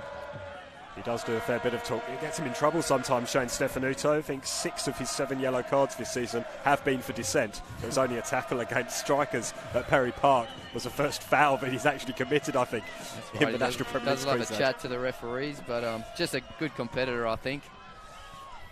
Corner's swept in. It's a difficult one. It's headed clear by Sanders at the front post. The Olympic will allow this one to run out, but that was a decent corner whipped in from the far side, and it did need a good header from Kieran Sanders just to deflect it away from danger. That's right, and I think off the back of Madley on the far post here, but yeah, great ball whipped in there. Lions need more of that, really test out the keeper. It's a good header from Reardon. Mitch Hall keeps it in, but he's dispossessed. Mitch Hall everywhere again. I think he had the last shot there for Lions as well, but just doing great work in midfield there. Really needs a few of his teammates to go with him and try and step up a bit. Lovely flick inside for Shepherd by Solorzano, but again Solorzano just not having the impact that he'd like, and that's sloppy from Matthias Simic, and that allows Zelfi Nazari to race down on goal. It's Nathan Reardon who comes back to halt his progress. Olympics still have an opportunity through Jez Lofthouse on this near side. He cuts back inside. He's dangerous in these situations. That was a little bit further away than I thought on I first think so, viewing. But sloppy there by Simic at the back, and Reardon did really well to come across. I think that's a bit of awareness there from Nazari. Could have had Reardon in all sorts. Someone on a yellow card. You just got to tear in for goal there. Doesn't matter. Just try and get across him. And I'm sure Reardon would have been in all sorts of trouble. But turned out there by Nazari, and he kept the ball, and Lofthouse with a great effort to the far post, but not quite close enough. Deflected wide by Danny Kim in the end. So excellent defending from the home side, but they're up against the wall, and it looks like Shelford went to deck there. He's back on his feet, and there's plenty of movement and wrestling going on in the middle. It's a head by Sean Carlos at the near post, but it's still there. Here's Kieran Saunders, I believe. It was Kieran Waters who managed to get the shot away, and then Danny Byrne just hits it back inside. It's in at the back post, but the flag was up, and in fact, I think it might not have counted anyway, because I think offside there on the far side, but the flag was up, but I actually think it might have been Nathan Reardon who managed to get out and get a block in before it managed to go into the back of the net. So excellent work again from Lions at the back. That's why they've only conceded 11 goals this season. And up the other end, that's why they have scored 84, but they can't quite put it in the back of the net. Still an opportunity now, though, through Danny Kim.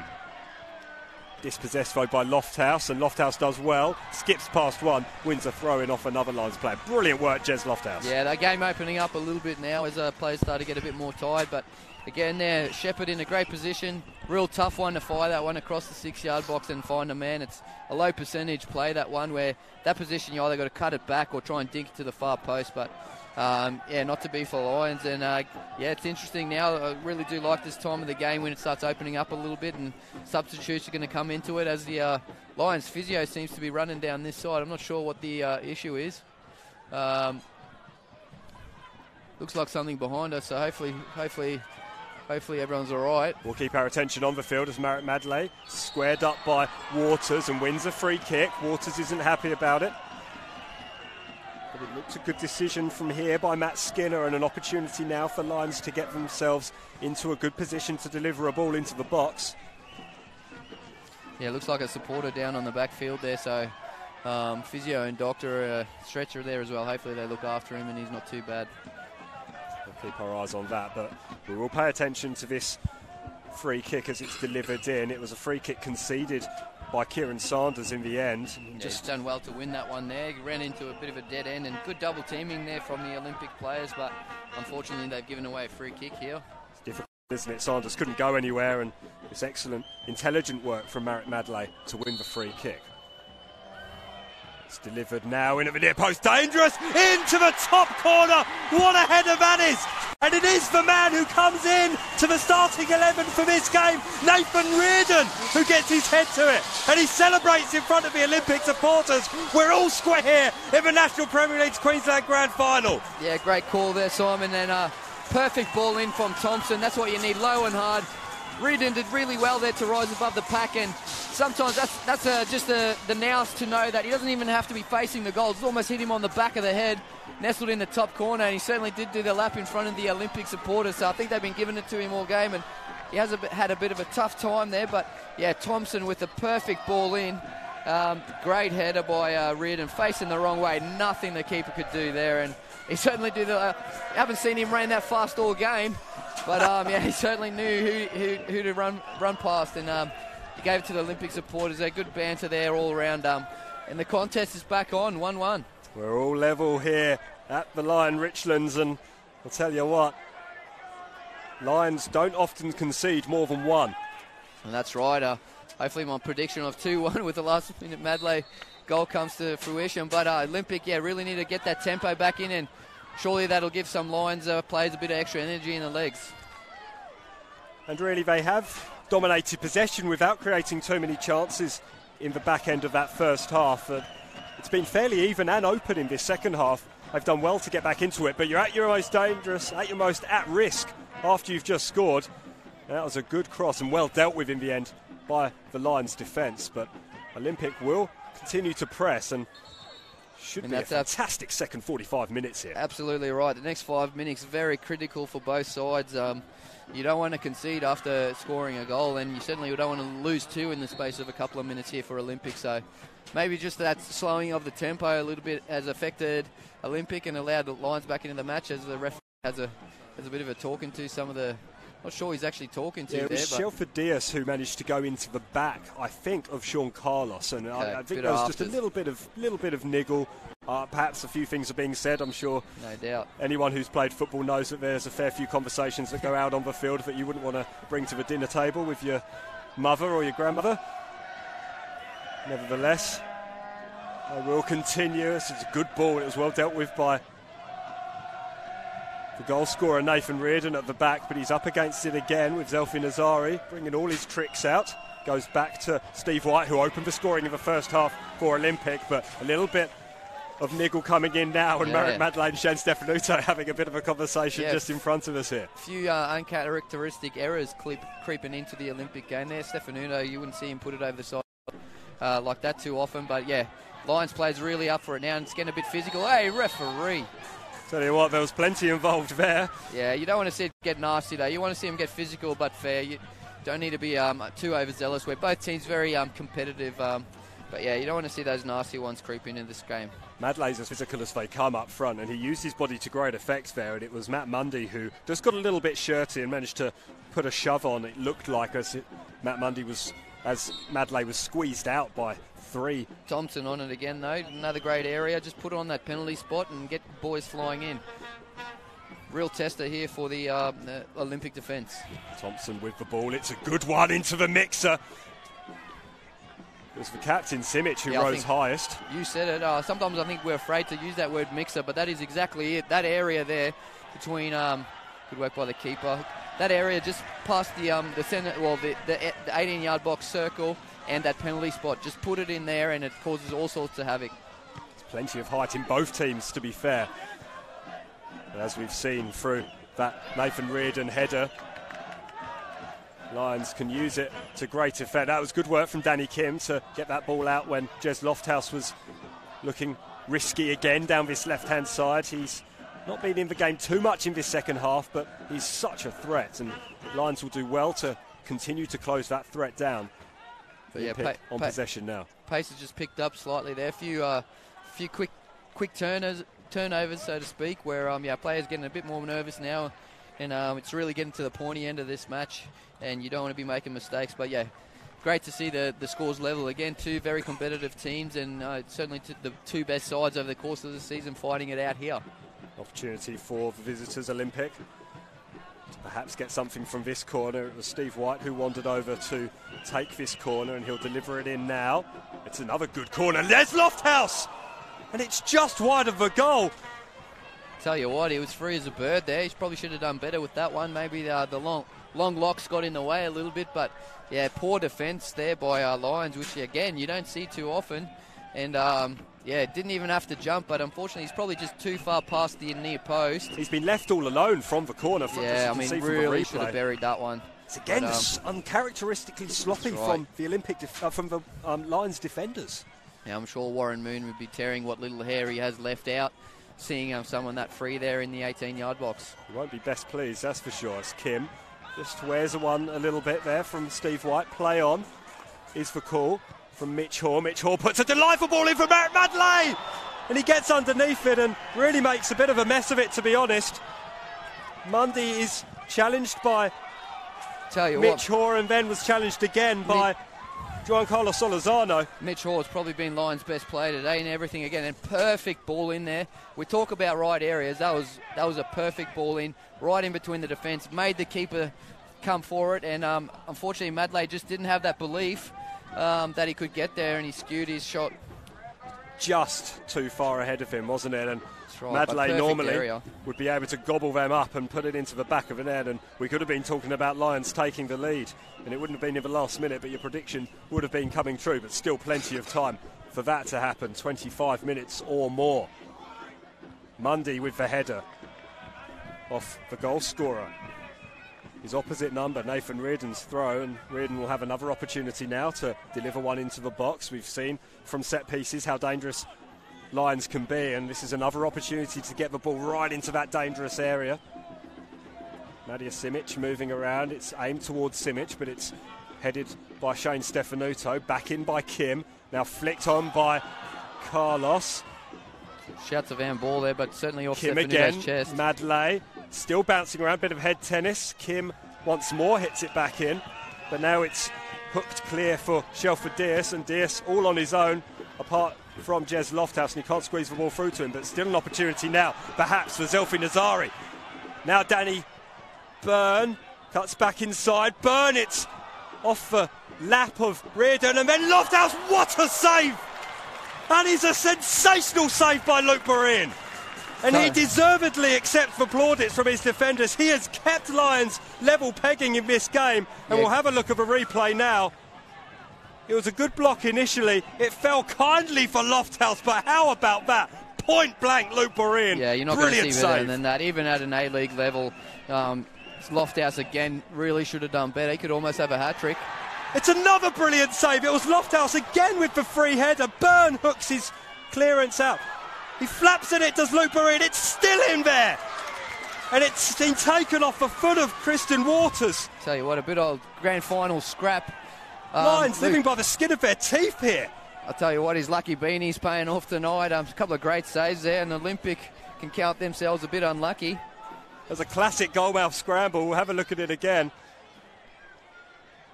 as we wait for the ball to be returned from the crowd.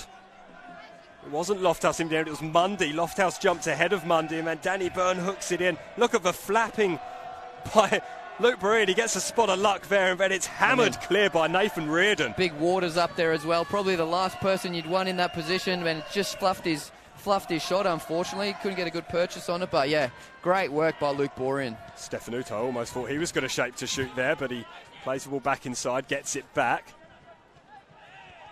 Now it's hammered off the back of Steve White, and here's Mitch Hoare hoping to add some sense to this game, this frantic, frenetic period of play here at the Lion Richlands in the grand final of the National Premier League's Queensland. But he gives the ball away. Now Lions will look to clear, but it's going to come straight back. A lot of turnovers here, Simon.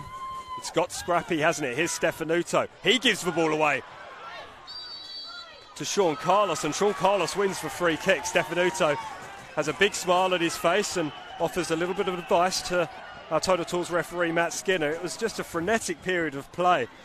Yeah, as we said, that equaliser has really changed this game up a lot now, and both sides really tired legs as well in a long season, but a lot of turnovers, a lot of mistakes now, and you just don't want to be that person making a real critical one. But yeah, both sides could go either way right now. It's winner takes all, do or die stuff here in the National Premier League's Queensland Finals Series, and it is Olympic visitors who will look to break down that right-hand side. It was too far ahead of Shelford Dias, who's not the paciest of forwards for Olympic, and it's just run out of play ahead of him. And we'll be able to finally catch our breath over the next couple of minutes. If we've got about 20 minutes or so of this in store for the next period of time, we should be reaching for the Strepsils. I think we'll be looking to not speak for the next couple of weeks, Jonty, but we will be back in action when Lions host Edgeworth Eagles in the quarter-finals, as it is, of the National Premier League's Finals Series nationwide. Tell you what, it's been great to have. Oh, here we go. Opportunity again for Diaz. Diaz racing into the area. That's a really tackle by Danny Kim. Yeah, it had to be made. But again, Diaz just not confident on that left side. He should have pulled the trigger again. Found himself in a great spot as Madley wins a throw for his side. Yeah, again, another sloppy one at the back for Lions. As we said, a lot of turnovers, a lot of mistakes. It's actually good closing down by Reardon, and then a brilliant tackle. Absolutely sensational stuff from Danny Kim. Yeah, Danny Kim, Mitch Hall have been some players for Lions this season, and sometimes the unsung heroes because they don't bang in all the goals. But tireless work there again, and great covering tackle by Danny Kim. That's what you want from your holding midfielders, or sixes as they call them. Really covering the defence there, and another great opportunity for Olympic wasted. Inside, there's an opportunity now for Mitch Hoare. Plays it inside to Sean Carlos. Madley on the turn. It was hacked clear by Matt Mundy, who got a little bit of a push for his troubles from Madley. Yeah, good work, Mundy again. Another experienced player there making a critical challenge. It's a good ball in, and Madley's got his head to it. He was always going backwards, though. He was unlikely to ever get a solid enough connection, but really good opportunity for Lions again. Tough one, but he probably could have brought that one down and hit it with his foot. Very tough when you're running backwards to get any pace on the ball when you're heading it. And Kristen Waters was in close attendance, so it would have been difficult. We'll just bring you an update from the National Premier League's Women's Queensland final. And it was the Liani twins, Sian and Freer, who combined. So we see a free kick given against the substitute Nathan Shepherd. That was for a foul on Kazuya Ito. It was the Liani twins who combined to score the only goal for the Brisbane Roar NTC as they beat the Gap in the grand final up there at the Gap. So the Gap, a traditional powerhouse of the women's game as well, so I'm sure they'll be quite disappointed. But future incredibly bright for the Brisbane Roar women's team, W League team. Another great game to finish off the season there and here. So unfortunately, the soccer's going to stop soon, so you might have to join a futsal team, get down there and do a bit of five-a-side or six-a-side, wherever the futsal is now. But surely you can do that on the Queensland Football website. You sure can. Kicking off on the 29th of September, the South East Queensland Futsal Premier League. You'll be able to get all your information about that on footballqueensland.com.au. Thanks to Darren Lutton for the call in that National Premier League's women's game. He's been bringing us all the women's matches this year.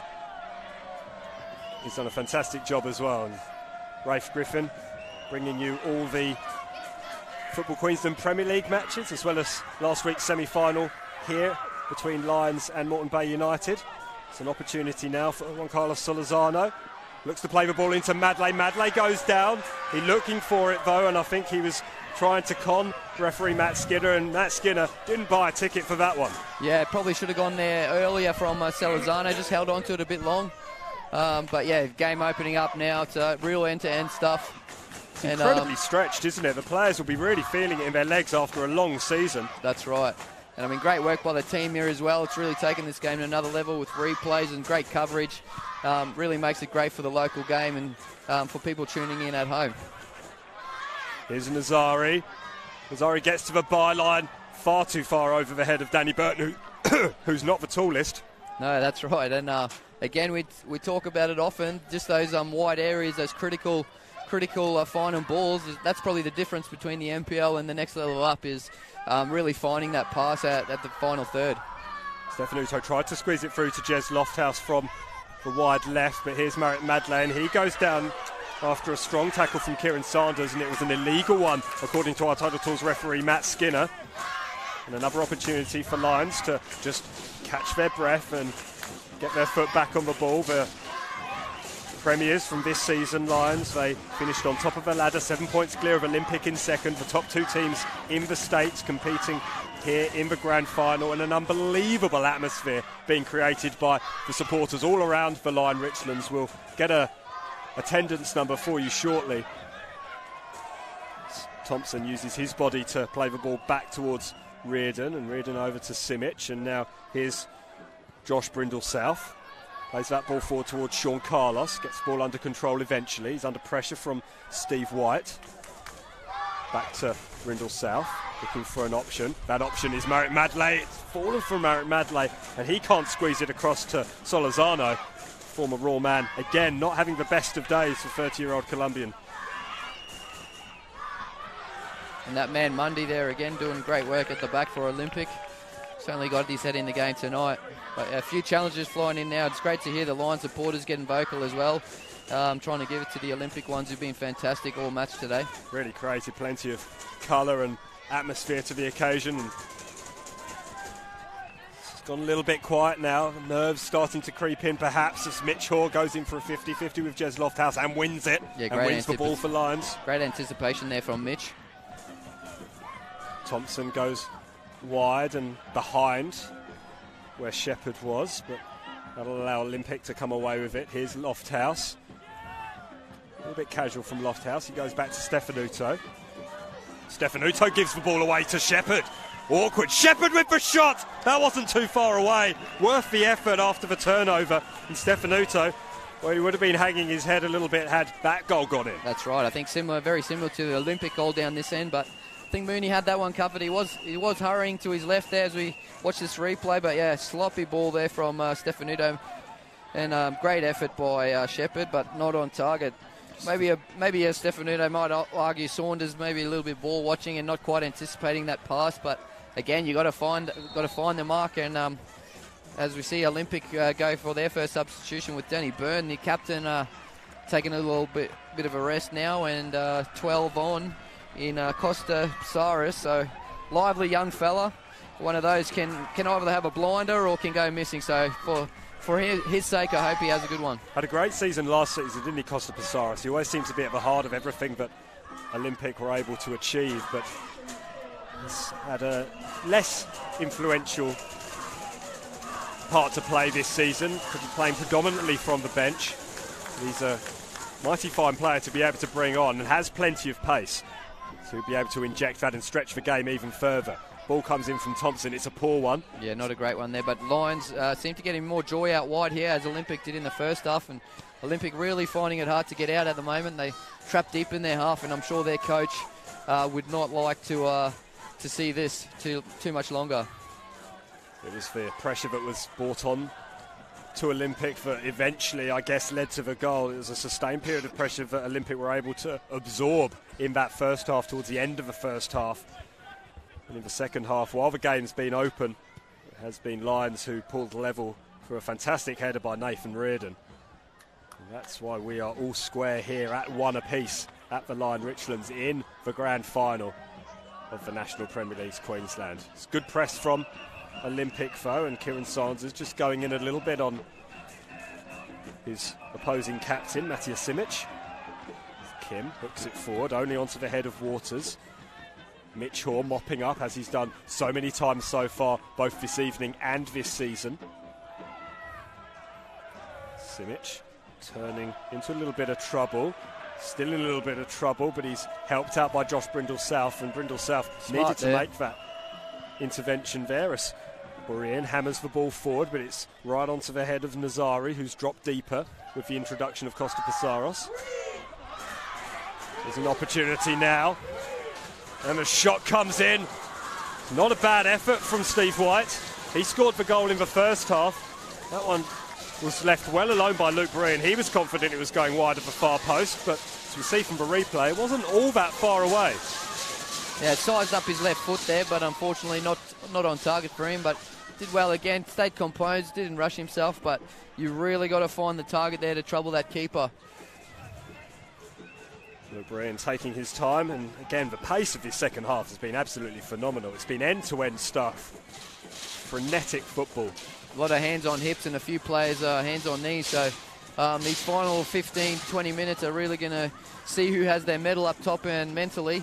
A few subs up the sleeve for both sides, so it could really make a difference. It's Kieran Saunders who went down.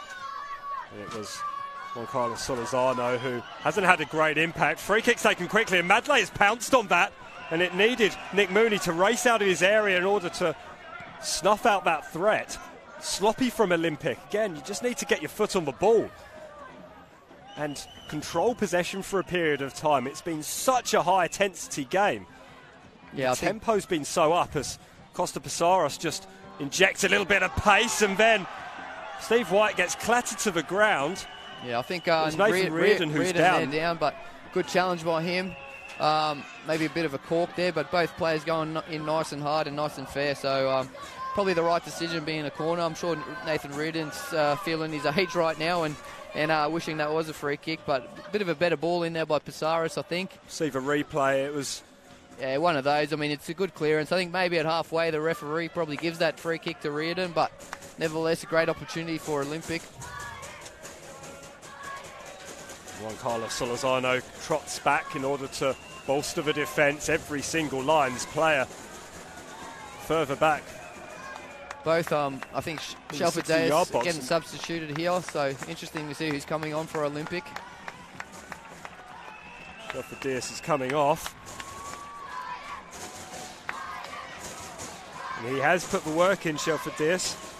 Got to run all sorts of places, and it's Alex Smith, the goal scorer from the semi-final. He's managed 9 goals in his 12 games for Olympic in the National Premier League, and the 33-year-old is a handy player to bring on in these situations. That's right. It's going to be interesting to see how he goes with his ankle. Probably heavily strapped, so as he goes in the mixer.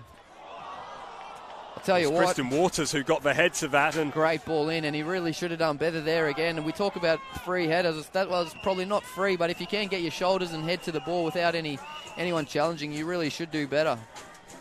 Came from the back post and just managed to get underneath it. He's a big boy. Under pressure there from Simic and Reardon, but again, as we said, if you really want to be critical, probably should have hit the target there. Good player to have to come up, Kristen Waters. He is quite handy with his feet on occasion and does on occasion play up front as a big target man when Olympic are struggling. He's served that utility purpose on a couple of occasions over the course of the last few years since being at the Yeronga-based side. He's surprisingly good with his feet.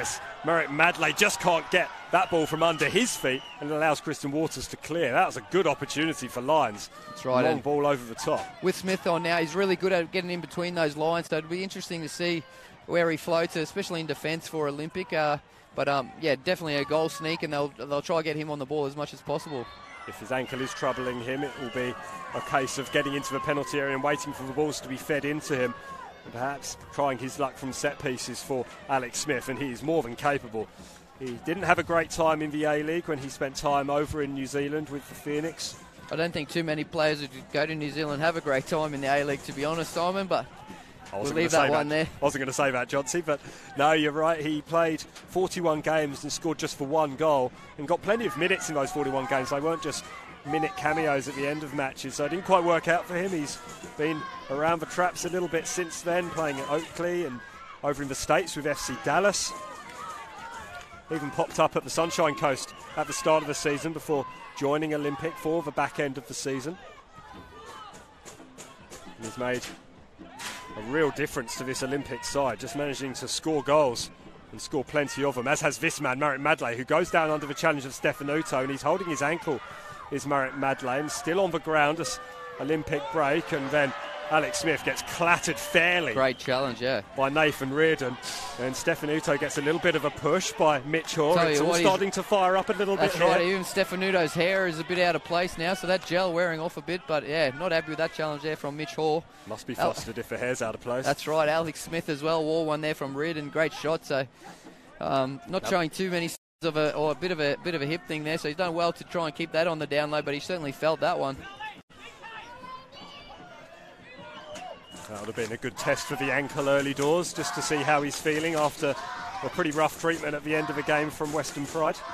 It's an untidy challenge, and it's certainly one that Ben Kahn was unhappy with.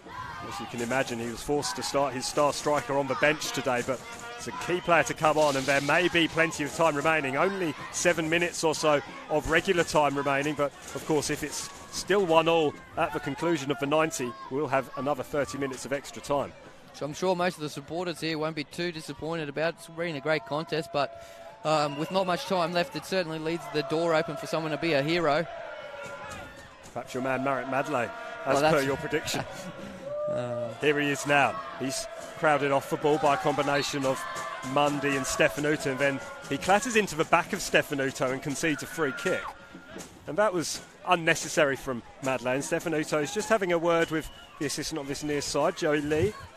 We'll tell anyone that will listen about his problems, but yeah, great competitive there again from Stefanuto. Not much the linesman can do, but nonetheless, I'm sure he'll cop a serve all game from Stefanuto as he continues here. It was the linesman who actually called the free kick. I think Matt Skinner was looking upfield, so perhaps he's just enthusiastically thanking Joey Lee for spotting the indiscretion from Marek Madley, who bundles again into Kristen Waters. We spoke about that contest before the game.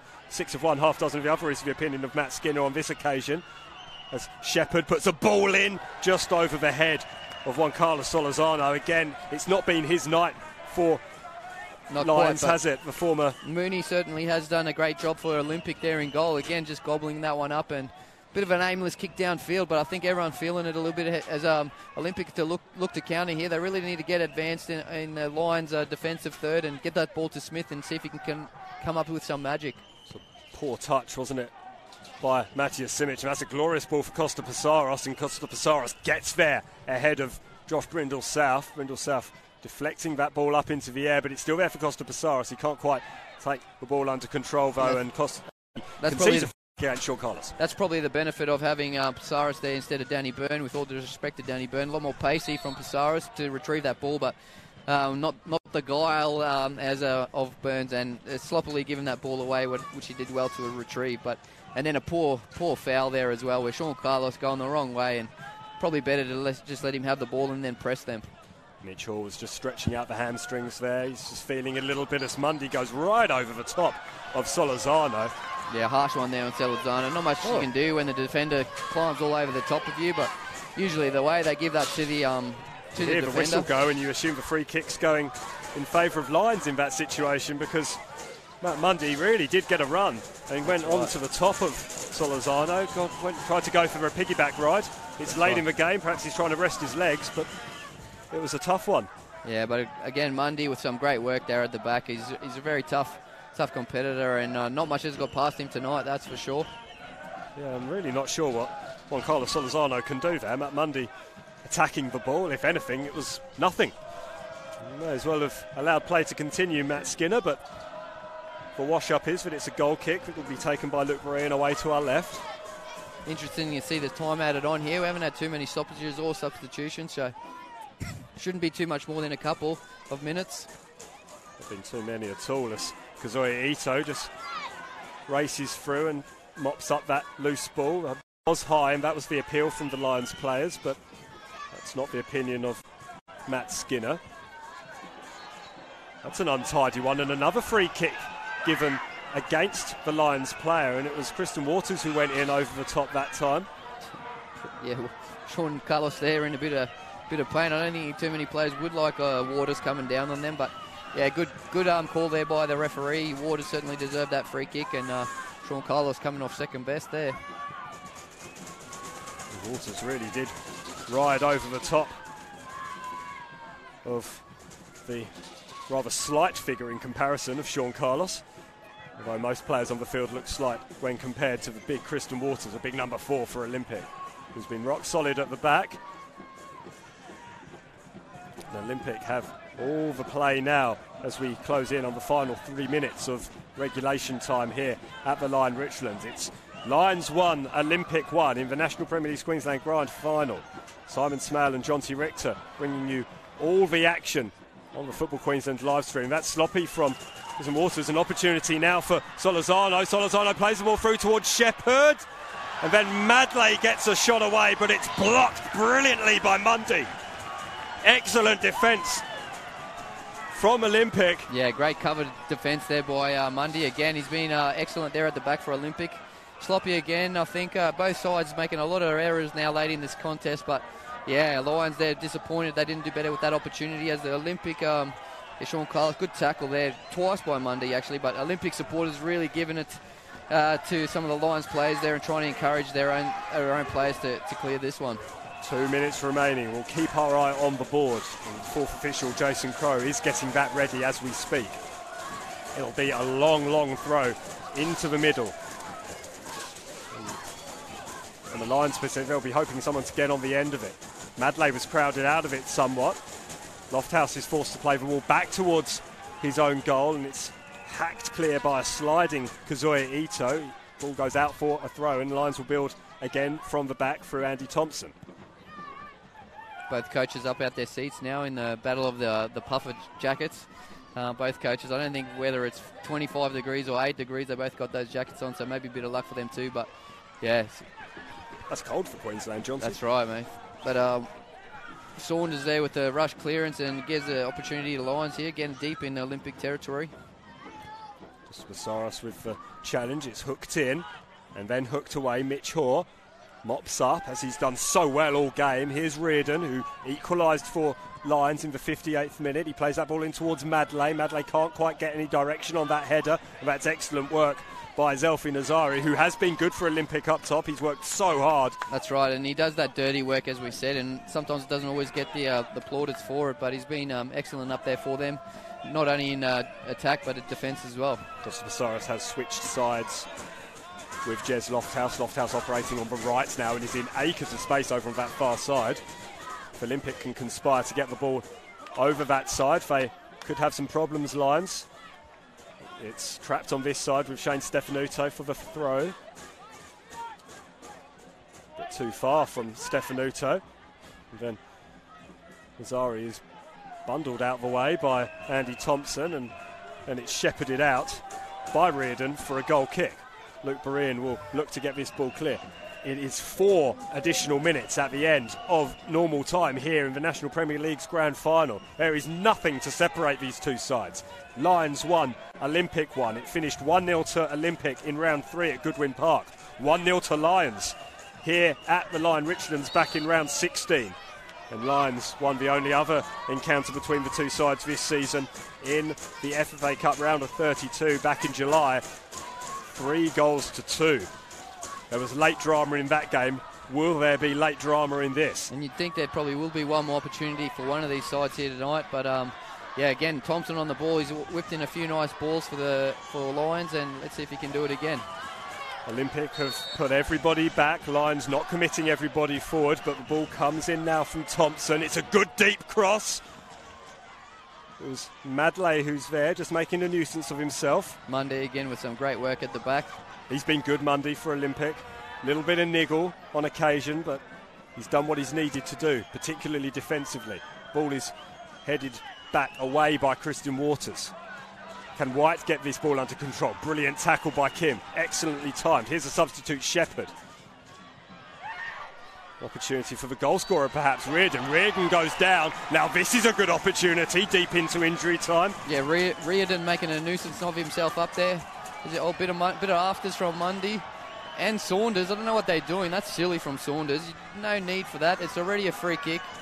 Just get out the way and set your wall up. You don't want to get sent off now and really punish your side. And they've been excellent, Mundy and Saunders, so nothing stupid from them, but a bit of afters there. I'm sure knowing Nathan Reardon, he loves to give a bit of a comment. But free kick nonetheless. I don't think Merritt Madley was completely blameless in that situation either. He was down on the ground. But you're right, I mean, Kieran Saunders, he's a combustible figure, but it's a little bit silly as Christian Waters manhandles the wall, all 4 of them in the wall, out a little bit further and just waiting to be told where he has to go back by Matt Skinner. You sense this is the opportunity, and it's Andy Thompson who's taken it upon himself. He has scored twice this season, Andy Thompson, but this will be clearly the most important of those goals. Sean Carlos always fancies himself on these spots as well, but tall wall there from Olympic. It would be a tough one, this one. It'll be Thompson over the top.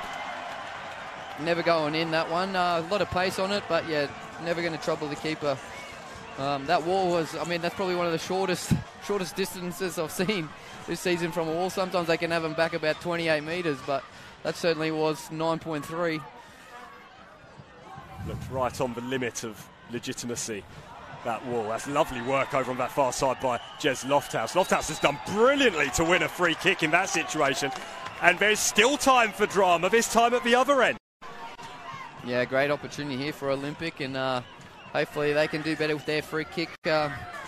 Not so much so like Lions at the other end, but I'm sure there'll be a few boys putting their hands up. Probably too wide for a shot, unless you got a nice Cristiano Ronaldo dip on you. But no offence to everyone on the park tonight. I don't think anyone's capable of that from here, but certainly a free kick there. That's so good from Jez Lofthouse. He's done so well in those situations, and he was being crowded out of that. That's did right. Just enough. Here comes that free kick. It's very, very deep. Waters helps it back, but it's over the bar, and that's a real wasted opportunity from Olympic. That's right, and Lofthouse did so well there to win that with 3 around him, but unfortunately a poor free kick there. Tired legs probably to blame. Not too much left in this game, and that could have been a great opportunity there had they got in the right area. In fact, there's nothing left in this game in normal time, that is. We will go to an extra 30 minutes, extra time in place. There'll be a couple of minutes now while we just have a look at the highlights of the second half. And it's the second half in which Lions managed to get back on level terms, and it was in no small part thanks to the efforts of Marek Madley, who managed to put in a lot of effort up front. He was unable to find the back of the net, though, which is a rarity this season. It's only happened twice in a Lions jersey for him. Yeah, and both sides are creating a lot of opportunities, but just not nailing that final pass, as we talked about. Olympic had some great ones there where, just not finding the target, and some amazing saves there by Luke Borean. And really, Olympic will be kicking themselves that they didn't equalise on 2 of those occasions, but some great work in goal, as we said, from both keepers. Probably shading it at the moment is Borean, but both keepers have been stalwarts and in their top 2-3 players for each side. This was the free kick from which Lions drew level. A magnificent header by Reardon, perfectly placed. Mooney didn't move, he couldn't move. It was such a good header, so well placed. And then Reardon just exciting the crowd behind the goal with his celebration. A crowd that's very vocal in support of Olympic and has added real colour to the occasion. That was a fantastic opportunity from Jez Lofthouse. Lofthouse will be kicking himself, as we said here. Great ball in from Mitch Hoare, and Madley probably just didn't have that belief that he was going to get there. Mooney in 2 minds. But yeah, again, I missed it first time round. Mitch Hoare thought that ball was in as soon as it met the foot of Marek Madley. And here's the save. That is magnificent from Luke Borean. Absolute point-blank range, and another good opportunity for Jez Lofthouse. And perhaps he should have done better, but you can't fault the save. It was absolutely incredible. And as again, was that. From Mundy, who's been excellent at both ends of the field, but yeah, Borean certainly earning his money tonight. He's a recognisable figure and he's done incredibly well. Here was another opportunity, a brilliant tackle there. And it's been a bit like that end to end in this second half. There's been so much drama. That ball just being taken under control a little bit more by Marek Madley. We could be talking about a winner here, and then the header always off balance. But it's been an incredible grand final. We always have drama in these grand finals. They're never short of action.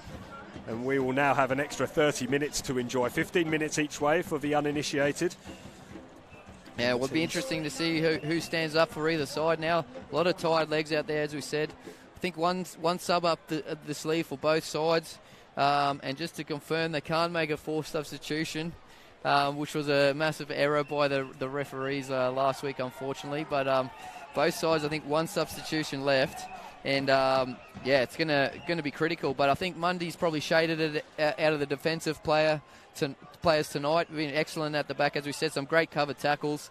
Nazari up front, been superb doing that dirty work. But both sides not shirking the occasion, and just need to be better in that final third. And again, it's so easy for us to say that up here, not running around out there. But that's going to be the difference tonight. Just a little bit of quality.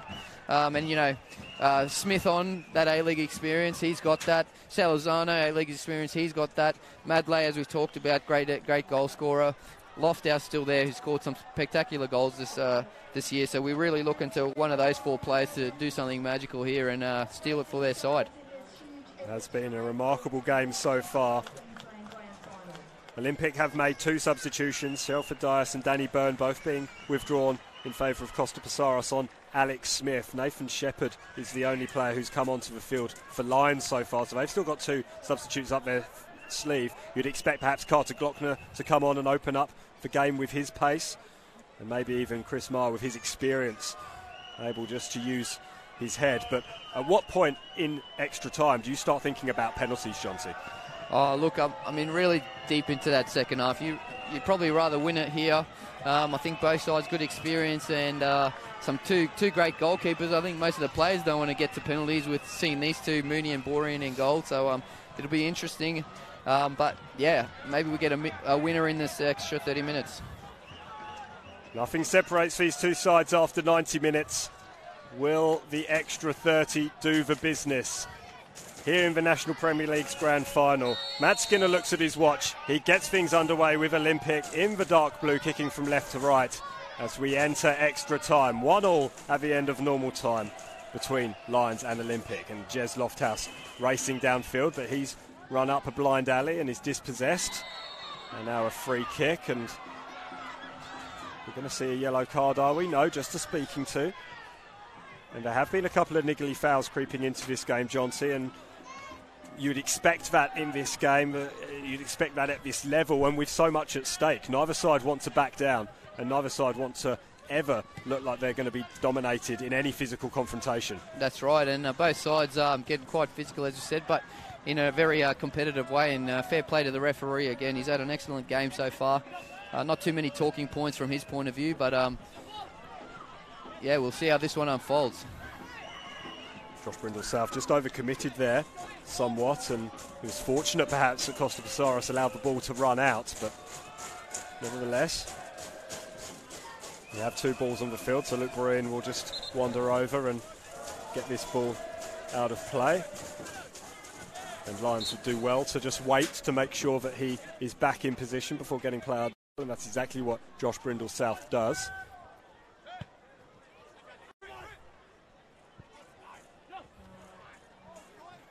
Good head crowd gone a bit silent between here as well. I think that just shows how tense this is, where a bit of steam gone out the Olympic end, Lions supporters at the moment. But yeah, quite tense, and I'm sure they both just watching this game with anticipation. Nerves creeping in. They've been there from the start, of course, and they'll be growing. Knowledge that any mistake could be costly and could cost their team a championship. Lions desperately hoping to do the double in their first season in the National Premier League's Queensland.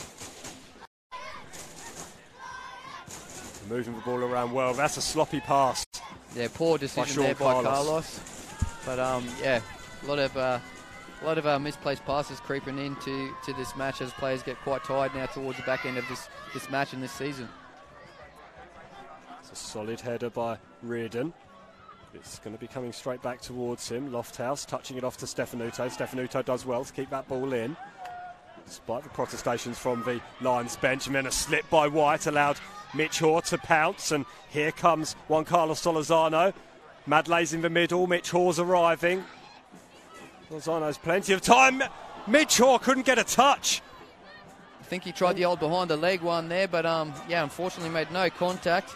That was better from Solorzano there. Much better. Probably the best moment of the game for the former Raw Hyundai A-League player, and a free kick has gone the way of Lions. There's been a couple of challenges flying in. There was a really vital one by Andy Thompson on Jez Lofthouse, but have a look at it again. Lofthouse went to deck, and then, yeah, that's a little bit nasty there. Shane Stefanuto giving away the free kick. Yeah, it's always tough there. Not encouraged to leave the ground anymore as a player, but he certainly slid in there, and correct decision again by the referee, as a lot of players' hands on haunches again, but Thompson on the ball, and Lions faithful hoping that he can whip in a good ball once again. Lions supporters are enthralled, as we all are here in extra time. Hope you're enjoying this broadcast. Simon Smale and John T. Richter bringing you all the action thanks to Double Take for Football Queensland. As Thompson brings his ball in. It's met by Simic, was it? At the near post. It's going to be a corner. I think it was the goal scorer for Lions, Nathan Reardon, in the end, who actually got his head to that ball. Yeah, not too much complaints from the Olympic players, so must have been the right decision. Another opportunity to deliver a ball into a dangerous area. Olympic conceded from a set piece. That won't please Ben Kahn. He'll be doubly unimpressed if they manage to concede again here in extra time. Good ball right into a dangerous area, and the ball is in the back of the net. And it is that man, Marek Madley. He's a couple of minutes late for your prediction, Jonty, but that is a magnificent goal from Marek Madley. He always scores. Yeah, and he's done a big run there to jump on the bench for Lions, but great header there. What a ball in by Shepherd. Perfectly placed and good header there by Marek. Not much Mooney could do there in goal. Again, maybe not the best defending by Olympic, unfortunately, but Marek, big run down the sideline there to support to celebrate with his teammates in the dugout. It's situation reversed from the first half. Now Olympic need to come back from a goal down, and Lions taking their time in coming back into position after celebrating that goal wildly, as they may well do. That's the goal that could deliver Lions their maiden National Premier League's Queensland Championship. I'll tell you what, still plenty of time left for Olympic though, so they shouldn't be too disheartened. But yeah, advantage Lions at the moment, and it's going to take something real special for Olympic to get back in this match. It took him 95 minutes, but Marek Madley did find the back of the net for Lions. What will Alex Smith, not fully fit Alex Smith, it has to be said, manage to do for his side Olympic? As Olympic get the throw in. Here's Costa Passaris. He's allowed to run. Relatively fresh legs from the winger, and he has got pace. Costa Passaris, and he clatters into Brindle South, and then a second time as well. Yeah, good run there by Passaris. I think he didn't quite know exactly what he was doing, but sometimes it's better to just run it into the corner like that and get a throw in like he has done, and gets his side the chance to advance up the field and pin Lions back. The ball upfield and get it into dangerous areas. White goes back to Mundy. Mundy looking for an option. Stefanuto goes wide. Instead goes in towards Alex Smith, who drops deep. Here's White again. He scored the opening goal in the 14th minute for Olympic. Costa Passaris, the substitute, skips past two would-be tacklers. Sloppy from Solizano, should have been able to cut that ball out. Cross comes in. It's there, is it, for Alex Smith? It's still there for Alex Smith. Brilliant from Alex Smith.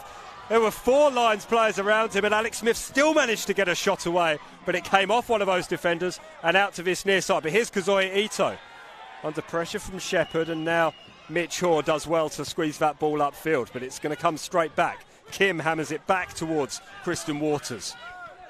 Good touch there by Mundy. But yeah, Stefanuto finally overlapped this match. He doesn't do it too often, but a great ball in by him, and it just shows you there a bit of quality from the old veteran finding its mark, and Smith unfortunately couldn't come up with the goods for Olympic. It took that combination, that quality to unlock the Western Pride defence in the semi-final. They've already done it once here tonight against Lions, but they'll need to do it a second time, and as we've already mentioned, not many people score two against Lions. Big shout out to Matty Smith, former Raw captain, watching over there in Bangkok. Probably a few cocktails by the pool. What a rig on him. He's probably shirt off as well.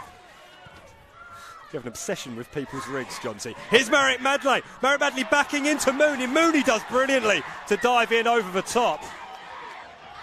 Yeah, good work there by Mooney. Once again, doing a great job for Olympic in goal there.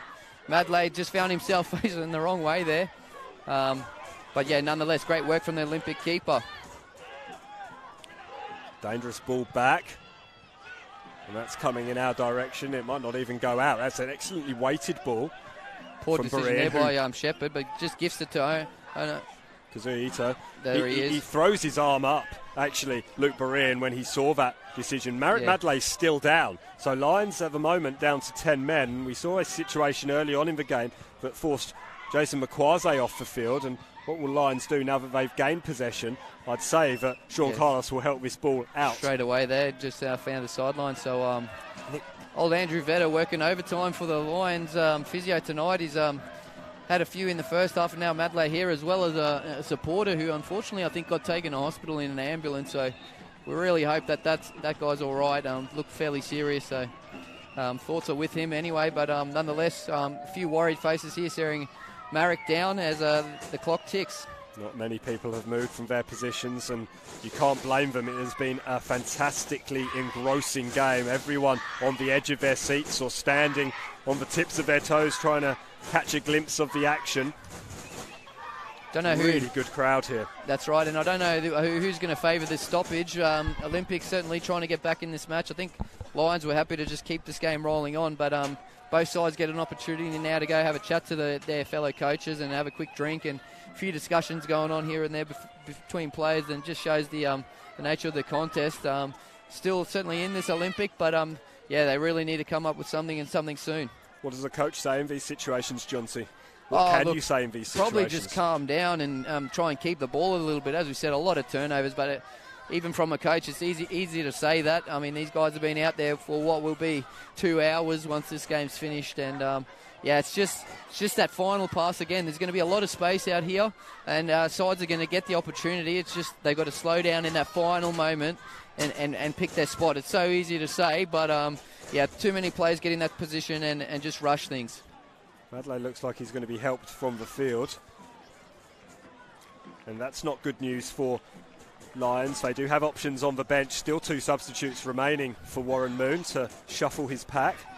Looks like a bit of a head knock for him there, so maybe a bit of a concussion test as well from Andrew Vedder there. But it did look like while he was backtracking, Mooney, in trying to get the ball and doing so fairly and legally, just managed to perhaps catch Merritt Madley as he was backtracking, and that might have caused a couple of problems, and we hope that he is okay, as indeed we do send the thoughts to the young person who was injured behind us here, and hope that he's okay and that he's able to watch this game on replay. Stefanuto as well. We're not sure if he's going around next season, so I'm sure he'll give his everything if this is to be his last game of football. But yeah, absolute servant of the game up here in Queensland, and certainly trying everything now as he gets more advanced up the field. He's at his most dangerous when he goes forward for Olympic, playing the balls inside, but not like that. Straight to the feet of Danny Kim, and Danny Kim will look to release Giancarlo Solorzano now, 2 former A-League colleagues over on that far side, although it wasn't Stefanuto who he was tussling with, it was Matt Mundy, who has been everywhere at the back. That's right, and I mean, great cover defence there by the centre-back, coming across there to Madell back on the field as well, so obviously being cleared there of any serious injury. Looking to just take a bit of time to get himself back into the game as Alex Smith comes deep to keep that all up, and here's an opportunity now for Olympic. Jez Lofthouse going wide. Lofthouse cuts back inside. It's off the chest, Thompson I think, there, of Andy Thompson. It's a good work from Jez Lofthouse, and here's an opportunity for Madley, and that was an ambitious effort. And really, it's just wasting time, sticking it into the corner. Yeah, I think if that one sails in, it's an absolute screamer, but maybe that head knocked a bit of sense out of him. Perhaps a little disorientated, you reckon? That's right. Well, I think keeper was off his line, but yeah, technique not there. But a great work by Lofthouse once again. He does really well there at dribbling that ball, getting it close to the box and opening himself up for a shot, but unfortunately blocked there for himself. Stefanuto to Smith to Lofthouse. Once again, Thompson does well.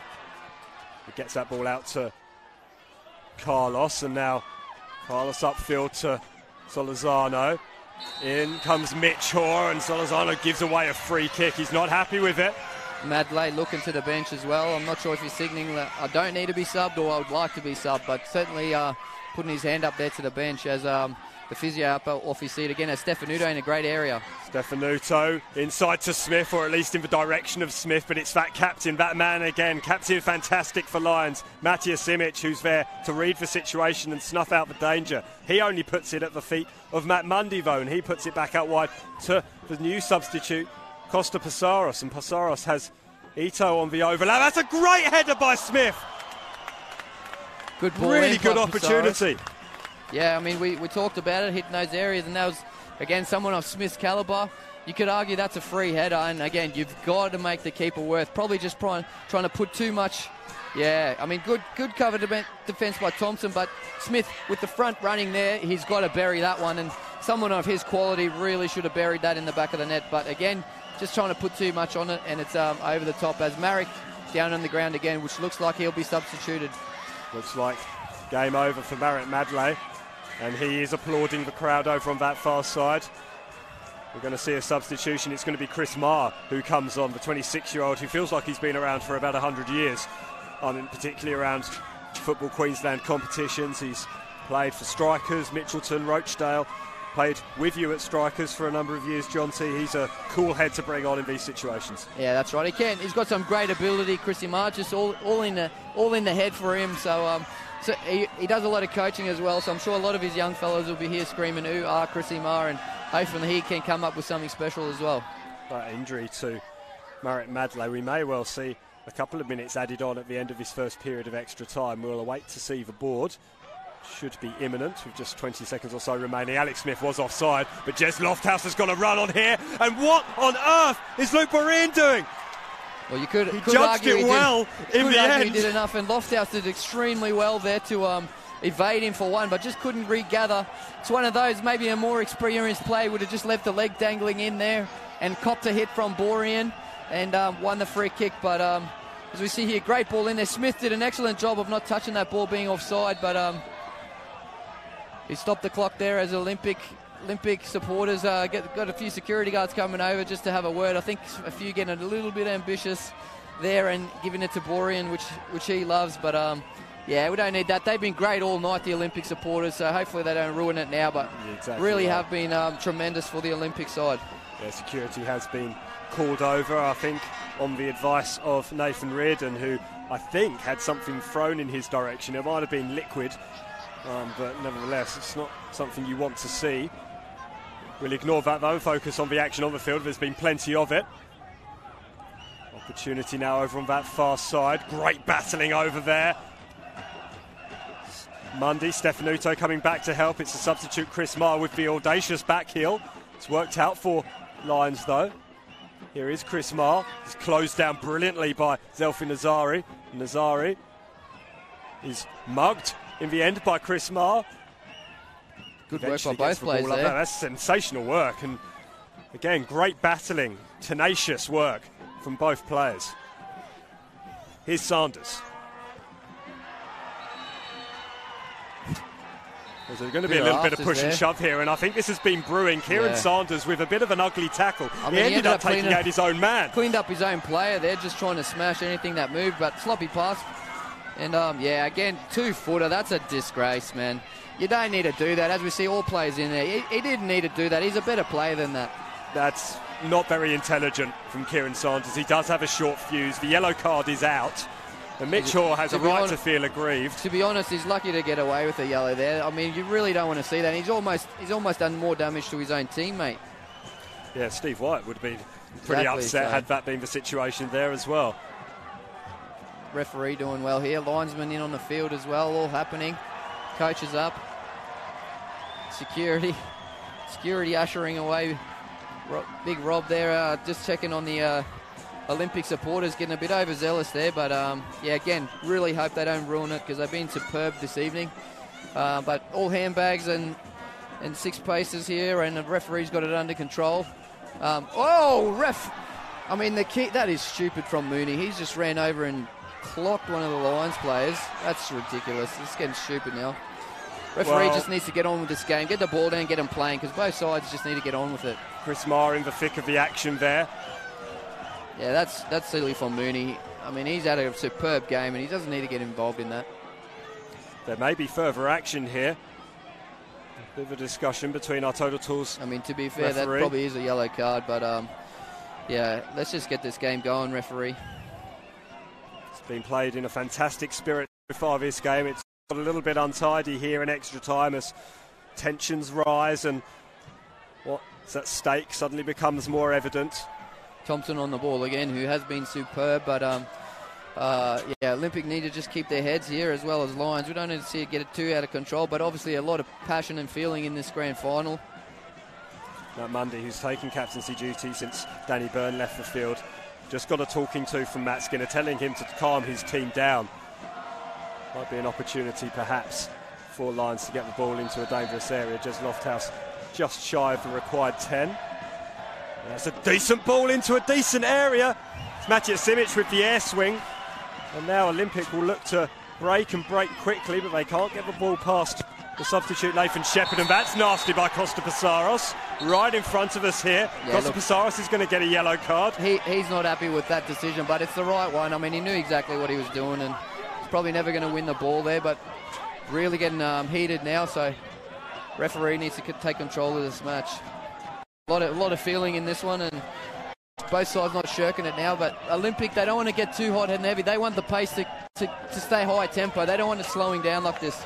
We'll have a look at it again. Costa-Passaros, just a little bit late. But that's it. I mean, he's putting the shoulder in. He's not even putting the legs out to try and block that ball. So he knew exactly what he's doing, and that's what you get for that one. And yellow card, get on with it. Players letting the occasion get the better of them here, and he's still having a couple of words to exchange with Nathan Shepherd for two fellow substitutes.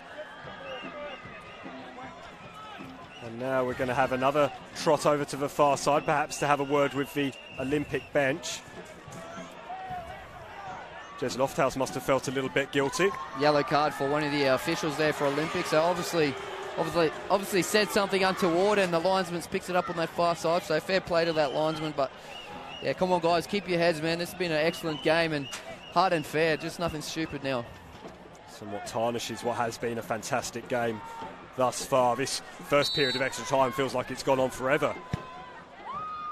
Last almost 45 minutes at this rate. Stefanuto with his head, and finally it comes to a close, and perhaps a time for both coaches to tell their players to calm down. There's still plenty of football left in this game, 15 minutes to go. Olympic are still in this. Some of what's happening is a little bit stupid. That's right, and great work there a number of times down the left-hand side for Olympic with Stefanuto finally overlapping, and I think he's sensing it that he needs to do something extra. And Smith unlucky there, had a lot of players around him, but couldn't manufacture something. For Lions, obviously, Madley, coming up with the goods. As you said, kept quiet in the semi-final, but he can't keep him down for too long. And a great finish there to put Lions in front. But a lot of feeling in this one, and a lot of challenges flying in. I think during the 90 minutes, Olympic were very, very physical in a positive way, where they just a few sliding tackles. I know that they're a bit frustrated and chasing this game now, but they've probably been the better side in many occasions when they just get the ball down and get it wide to the speedsters in Passaros and Lofthouse, who have been excellent for them. Is Kieran Sanders lucky to still be on the field? Oh, no. I mean, look, to be honest, it was two-footed challenges. You don't want to see those anymore. And like we said, he's almost done more damage to his own teammate. Maybe out of frustration there, but he's a much better player than that, where you can still go in hard, you can still slide in with 1 foot, but two-footers, we don't need those in our game anymore. And there's only one thing that's going to happen.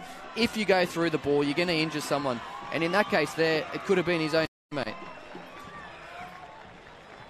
Tensions rising. Perhaps boiling over on occasion here in that first period of extra time, but the situation as it stands is that Lions will complete the Premiership Championship double. They lead Olympic by 2-1. They've come from behind in order to do so. Steve White opening the scoring in the first half of normal time, 14 minutes in. A lovely finish underneath Luke Borean, and then it was Nathan Reardon with a header into the top corner, a magnificent header that drew the two sides level. And then Marek Madley, he's only been held scoreless twice in a Lions shirt. He wasn't going to make it 3 games in a row. 5 minutes into the extra time period, he managed to get on the end of one. Good work from Matt Skinner as well. It is getting fire, and he's doing his best out there. And I think some of the other referees in this league might have produced a red at some stage here, but we don't want to see that. And he's done well, a couple of yellow cards, and I think, just try and get those free kicks played nice and quickly, because then it doesn't allow the players to boil over. But again, 15 minutes to go. Olympic, as I said, need to get that ball wide to Lofthouse and Passaros there, and Ito as well, doing quite well out there on the right-hand side. But really need to get that ball wide like they did in normal time, and that's where they caused Lions a lot of problems. Lions get things underway once again, kicking from left to right in the orange shirts. Olympic trailing by 2-1, having taken the lead in the first half through Steve White. Lions will be looking to hang on in the final 15 minutes of this National Premier League's Queensland season. Jez Lofthouse inside to Nazari. Now here's Smith. Smith closed down quickly by Shepherd. Smith does well to retain possession. He's looking to direct traffic, gets it to Jez Lofthouse. Lofthouse has his pocket picked brilliantly by Andy Thompson, and Thompson will hit this ball upfield. A long ball towards Solorzano. Mooney did well to come out as he did. Marr goes down, a sliding tackle from Stefanuto hooks this ball upfield towards Costa Pizarros. It came off Josh Brindle South last, and it will be a throw in over on that far side for Olympic, who are playing up tempo now. They've put all the aggression to one side and are channeling it in a positive way. Pizarros wanted a free kick, perhaps his temper's still a little bit raised. Waters with the header, he's moved in a little bit more prominent position up front. Here's Jez Lofthouse. Lofthouse to Smith. Smith still going. Good tackle in the end. Smith still has the ball. Gets a shot away. I mean, that's who you want on the ball for Olympic. Smith, he's got a great eye for goal, but just can't manufacture that perfect shot at the moment. I mean, he's really troubled by that ankle injury as well, but I think the Olympic have thrown Kieran Waters up front there, so they know how important it is to try and get a goal, and you'll probably see a few more longer balls from them, which, to be honest, is not a bad idea at this stage of the game. Tired legs, hoping to take that into account as Mitch Hogg gets his legs clipped by Alex Smith, and it is a free kick to Lions, which they will take their time over, as they are entitled to do, of course. Not too much time remaining now, though. The season just ticking away for Olympic. They were in pole position in the league ladder for so long through the season. They were the team to beat. They have an incredibly strong squad. As you say, Shane Stefanuto may or may not go round again next year. He's 38 now. He's done incredibly well and has been an incredibly strong performer for Olympic over the course of the season. His experience has been incredibly useful. There's not a whole lot of time remaining, and as we've already mentioned, Lions will take their time in getting the ball upfield. Lovely work from Solorzano to Hoare, inside to Carlos. An opportunity for Shepherd, but he overruns it, and Stefanuto's there to just get in the way. And Waters doing what he needs to do and flicking that ball onto Alex Smith. Waters is busting a gut to get into the middle. It needed a good tackle, and it got a good interception from Andy Thompson. Still in play though. Waters back to Smith. Smith inside to Kieran Sanders, who sparked a slight confrontation in the first half of extra time. Olympic patiently building possession now. Here's the substitute, Costa Pizarros. Decent ball by Pizarros. Only as far as Lofthouse. Lofthouse with the turn. Onto the left foot. And it's well saved above his head by Berean. He didn't have to move. Nice try there by Lofthouse. Is so threatening. That's right. Good little turn on the edge of the box, and a very skillful player, but again, just quite couldn't get the power on that one or the accuracy. It's straight at Berean, which made it easy for him. But again, Lofthouse looking very dangerous, and Pizarros out there, the fast man doing it for Olympic. That was a great header by Solorzano, but Olympic turned over just over the head of Waters. That's the option now. Get it upfield to Waters and let him flick it on to either Lofthouse or Smith, who'll be running past. Yeah, and the Olympic really want to keep this tempo and try and force a fast pace and lots of turnovers from Lions, where Lions want to do the opposite, really try and slow this game down, as looks like they're in here with Shepherd. Brilliant ball inside by Chris Marr. Shepherd inside to Sean Carlson. He puts it over the bar. That could have been the championship right there. I'll tell you what, we might have to have a look at the groundsman on that end of the field, where Shelford Davis missing one similar in the first half, but yeah, Carlos really should have buried that one. Great work there by Shepherd, and Mundy very unlucky not to clear that one, but Olympic still in this one and keeping their luck. Reardon takes it round. White does brilliantly. Reardon, two very tired players there, but White does well in his languid style. He can't quite stop himself. That's how tired these players are. Kazuya Ito takes down Shepherd there, and Lions will take their time with this one. Try and maintain possession. You can't do anything without the ball, and Olympic will know that. Yeah, and there's some players down on their haunches all over the field. Ito there struggling as well, but bit of afters there. Cyrus better watch himself on a yellow card. He's doing excellently with the ball. He needs to just leave this after stuff out of the game, but Yeah, a lot of tired legs out there. Wouldn't be the first time this season that an Olympic player has been sent off after coming on as a substitute. Jack Glover, in the live stream game that we featured a few rounds before the end of the season against Strikers, was sent off within 10 seconds of coming on as a substitute for being the last man. It was quite remarkable. Obviously, Costa Pasaris has stayed on the field a little bit longer than that, but there's still plenty of opportunity. Here's Chris Marr taking the pace out of the game and using the space that he's been allowed by the tiring Olympic defence. Still 9 minutes though, so plenty of time for Olympic. As I said, they just need to keep getting it wide to these fast men, and I hope Smith can get on the end of something, but they'll get another chance in this match. Any mistake now as Chris Marr is called offside. Coming back from an offside position.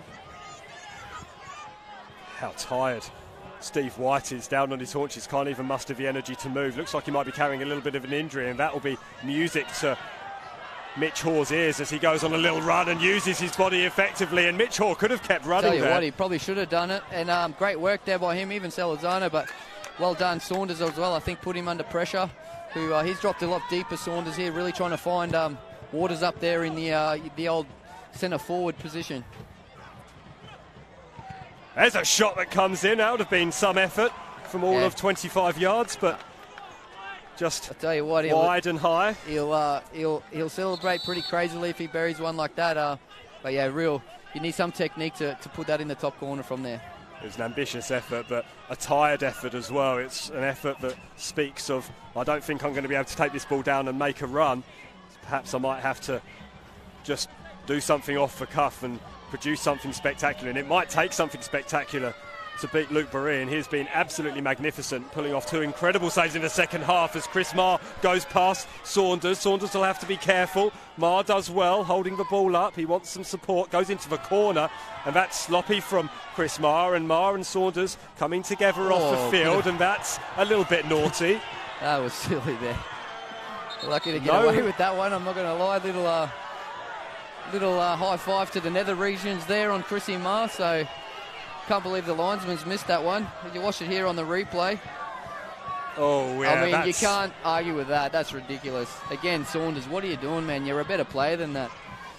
That's not casting Kieran Saunders into a particularly I suppose a lot of players aren't used to having so many cameras around the ground, but again, these little nasty things, man, where Olympic are a better side than that.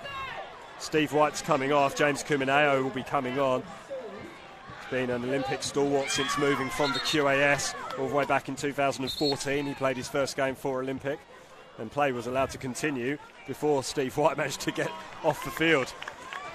What can Kumineo do? Yeah, you don't like seeing that from Kieran Sanders, and I don't know how you expect you're going to get away with that sort of thing. I mean, he's on a yellow card. He's very lucky to get away with that one there, and Olympic really need him on the park because he's got a great ping on him, and he's getting the ball forward for them at the moment. He's also dropped back into an auxiliary centre-back role, seeing as Kristen Waters has gone upfield. But Lions will win the throw-in now, and again, they'll take all the time they need. As time continues to tick on. Just 6 minutes remaining now for Olympic to try and get a goal back. But they need to have the ball in order to do so. And at the moment, that's looking slightly unlikely. Stefanuto flying in like a man half his age to win that ball, particularly at this stage of the game. That's excellent work from the 38-year-old former Raw man, former Socceroo, of course. But the upshot of it is that Lions will take another few seconds off the clock. Solazano, former teammate of Stefanuto's for the Brisbane Roar, and ends up coughing up possession. Mundy came flying in, ended up winning the ball, but doesn't go upfield enough to win Kristen Waters, but it was James Kumineo who was racing around and got his head to that ball. Mitchell was being shepherded by Jez Lofthouse, who is now free, but Olympic can't find him except for Kristen Waters. He saw the move, and now Jez Lofthouse, what can he do? What can he conjure from this position? Only a pass to Nazari. Now Kazuya Ito. Ito putting the ball into a dangerous area for Waters. That's a brilliant grab from Berean. Yeah, not enough pace on that quad. Great area, as you said, but sort of floated in there. Any keeper, especially these two, Borean and Mooney, they'll gobble that up every day. Stefanuto watched that one well. Solazano wanted it over the top. Here's an opportunity for Waters. Berean is in no man's land. The flag was up on that far side. I mean, luckily, he didn't score anyway, but lucky for Borean that it was offside there, because he found himself in no man's land there, and unlucky there the big man Waters, but offside the decision by the linesman. Former Wynnum Wolf, Kristen Waters, has got skills with his feet. He might not look it. He comes across as a rather large, robust central defender, and that's a position he often plays, but he has got skills. It was a great ball in by Loftus as well. Nice little dink over the top, but fortunately just slightly offside anyway from Waters. Wasn't far off.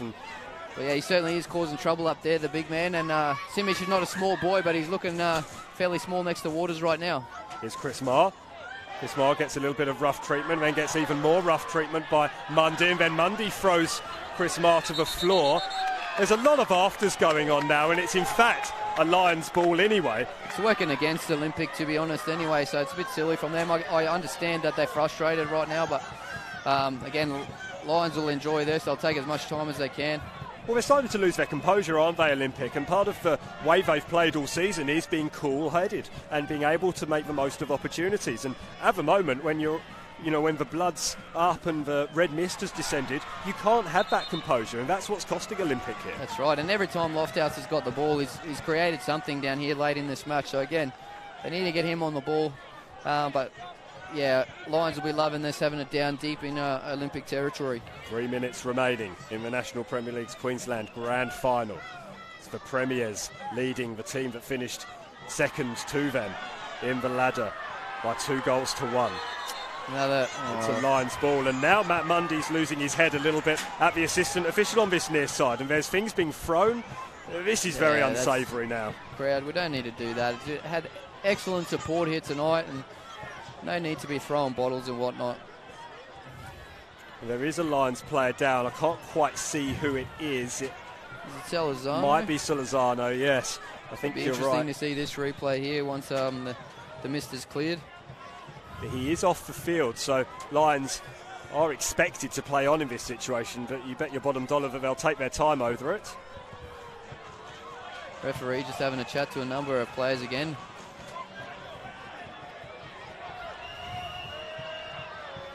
Will be a Lions throw. That's a minute taken off the clock, and Solzano has been asked if he needs attention. He decides he'd rather receive the ball instead from the throw, and he concedes a throw in this time.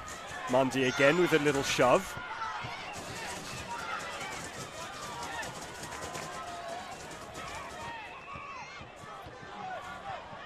Here we go. Chasing down Nazari, but Olympic need to move the ball quickly, and they do so. Here's Costa Psaros.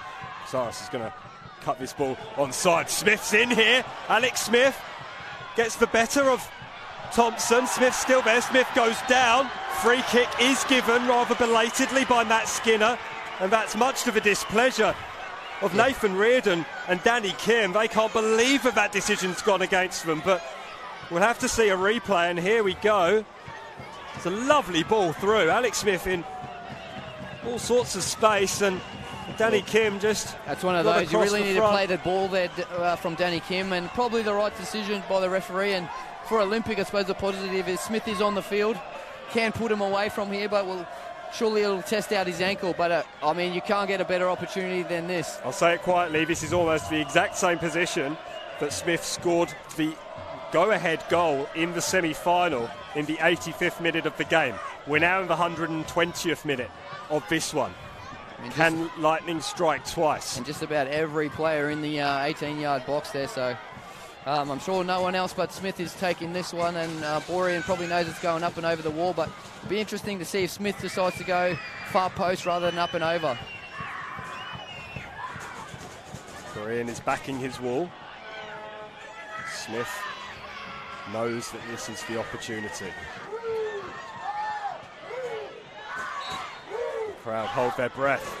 It's a decent free kick, but it's straight into the wall. It's still there for Smith as a Lions player down. It is a head injury, so Matt Skinner is obliged to stop the game, and that might not be to the liking of the Olympic fans away to our right.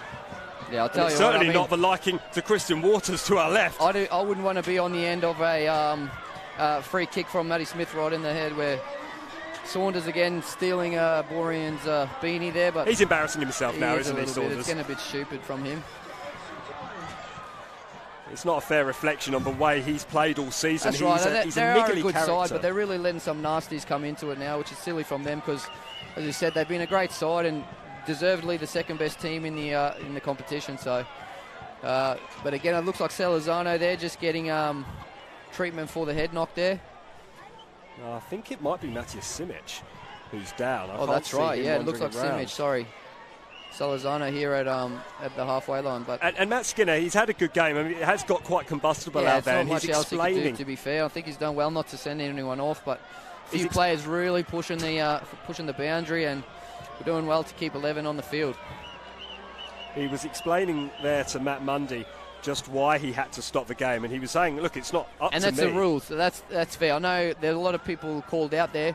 I think the Lions side had the ball anyway, but if there's a head injury, you've got to blow for a stoppage. So good decision. A couple of players having a bit of a discussion here. Alex Smith. I think they're fighting over the drop ball and where it's going to be taken from, and who had the ball and who was going where. So again, I think we'll get to see a good old-fashioned drop ball here, which will be good to see. Haven't seen one of them for a few years. We're in time added on now at the end of this grand final. Jez Lofthouse looking rather laconic there, just seeing what the situation is with the Lions captain Matthias Simic. He'll hopefully be able to continue. He's going to have to go off having received treatment, and he is getting off the field very gingerly. I mean, that would have been some head knock that he took, a full flush in the face, and he is massaging the temples a little bit. I mean, as we've seen there, that's only 10 yards, and Smith does hit them. He doesn't float them in, so that would have rattled anyone, but yeah, nonetheless, drop ball here, good old-fashioned one. Well, we saw this last week, just how hard he can hit them, and well, keep your eye on Kieran Sanders, number 10 for Olympic here, going up against Mitch Hoare. It's a good old-fashioned drop goal that Kieran Sanders gets the better of. Stefanuto back to Sanders. Sanders back to Stefanuto. Stefanuto with the ball. It's hacked clear by Shepherd, I think it was. There is not much time remaining. We're in the hands of the official, Matt Skinner. Nazari to Passaros. Back to Simic Mundy. back on, he's just got the signal from the referee, so Lions with the full complement of players. Quickly into position and straight into the action. It's headed up into the air. Waters is there. Lofthouse is there. Now Sanders. Sanders puts a teasing one in, but it's ahead of all of the players in dark blue, and that might well be that here in the National Premier League's Queensland Grand Final. Tell you what, that was a great ball in there from Saunders. That's what he's good at. That's what we want to see from him, not that other stuff, but Lions players there, you got to anticipate that stuff and get in the back post. You see it all the time at the top level. Those players that just always seem to be in that right spot, but no one there for Olympic, unfortunately. All eyes on Matt Skinner. No whistle, and when it is blown, it's for a Lions free kick. It's been a game that's had pretty much everything. In a season that's had pretty much everything. A wonderful conclusion to that, despite the less savoury incidents that we've seen. Lions will have this free kick.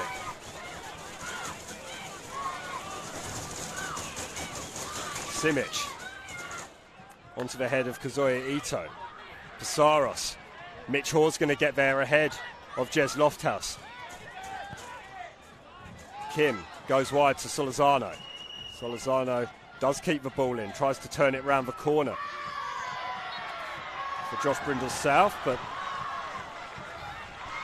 a little push in the back there, and of course all the Lions players are just any contact they'll just wear that and go down. Where Olympic obviously frustrated, really from behind there. It's a free kick all day, but Lions in no rush to take this, and you'd feel the frustrations of the Olympic players, that's for sure.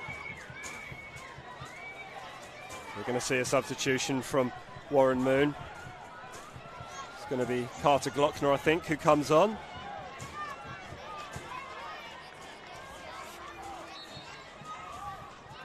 It's not going to happen just yet. Yellow card there for Brindle South, moving the ball, but silly one there, but shouldn't affect the game too much. Sure he won't really mind. just trying to run this game out now. He won't mind that. Arno's dispossessed of then Long throw needs to go for Olympic. In his haste to pick up the ball, doesn't quite gather it. It's hacked forward by Kristen Waters. Nobody up there, though, to get on the end of it. Bit of head tennis in the midfield. Here's Chris Marr. Been at the thick of the action since he's come on. Skips past the challenge. Opportunity now, perhaps, for Shepherd to put the game to bed. That's an ugly challenge from Stefanuto. It could have been picking any of the free kicks you could have been given on the edge of the area. That's right. Yeah, decent play there by Lyons. I mean, Stefanuto probably didn't have too much option there. He had to really try and win that ball to get it back for his side, because it's just that stage of the game right now. But yeah, have a look at it now. Sean that was Carlos, nasty. Dummy, but it was that man Kieran Sanders again who went in late on Nathan Shepherd. That's right, out wide there. And Nathan Shepherd's still down. I mean, Kieran Sanders is incredibly lucky to be seeing the end of his game out. I mean, let's be honest, he should have had at least 2 yellows by now, but there's not much left in this match, and yeah, wrong end of the field for Olympic. Lions will really take their time. I wonder if they'll even bother trying to have a shot at goal. It's probably worth it, maybe stealing that third goal, but a lot of frustration there from the Olympic players as we see a lot of the fans starting to leave the ground now. Starting to get into a position to launch a pitch invasion, as I've no doubt we'll see at the end of the game. All the kids getting onto the field, as we saw when Lions clinched the premiership here. Yeah, always a bit of fun for the youngsters, but looks like Carlos will have a dig here, which I think is a good idea. He has 11 maybe force goals. the keeper into a save and grab a corner. He has 11 goals so far this season, Sean Carlos. He can hit them pretty well. He's hit that one pretty well, but it's right into the chest of Nick Mooney, and that is it for the National Premier League Queensland in 2018. We do have the kids on the field, and it is Lions who are crowned champions of Queensland here at Lions Stadium at Richlands. It was a real battle against Olympic, but they have prevailed, coming from behind to lead by 2-1. Yeah, great work there by Lions.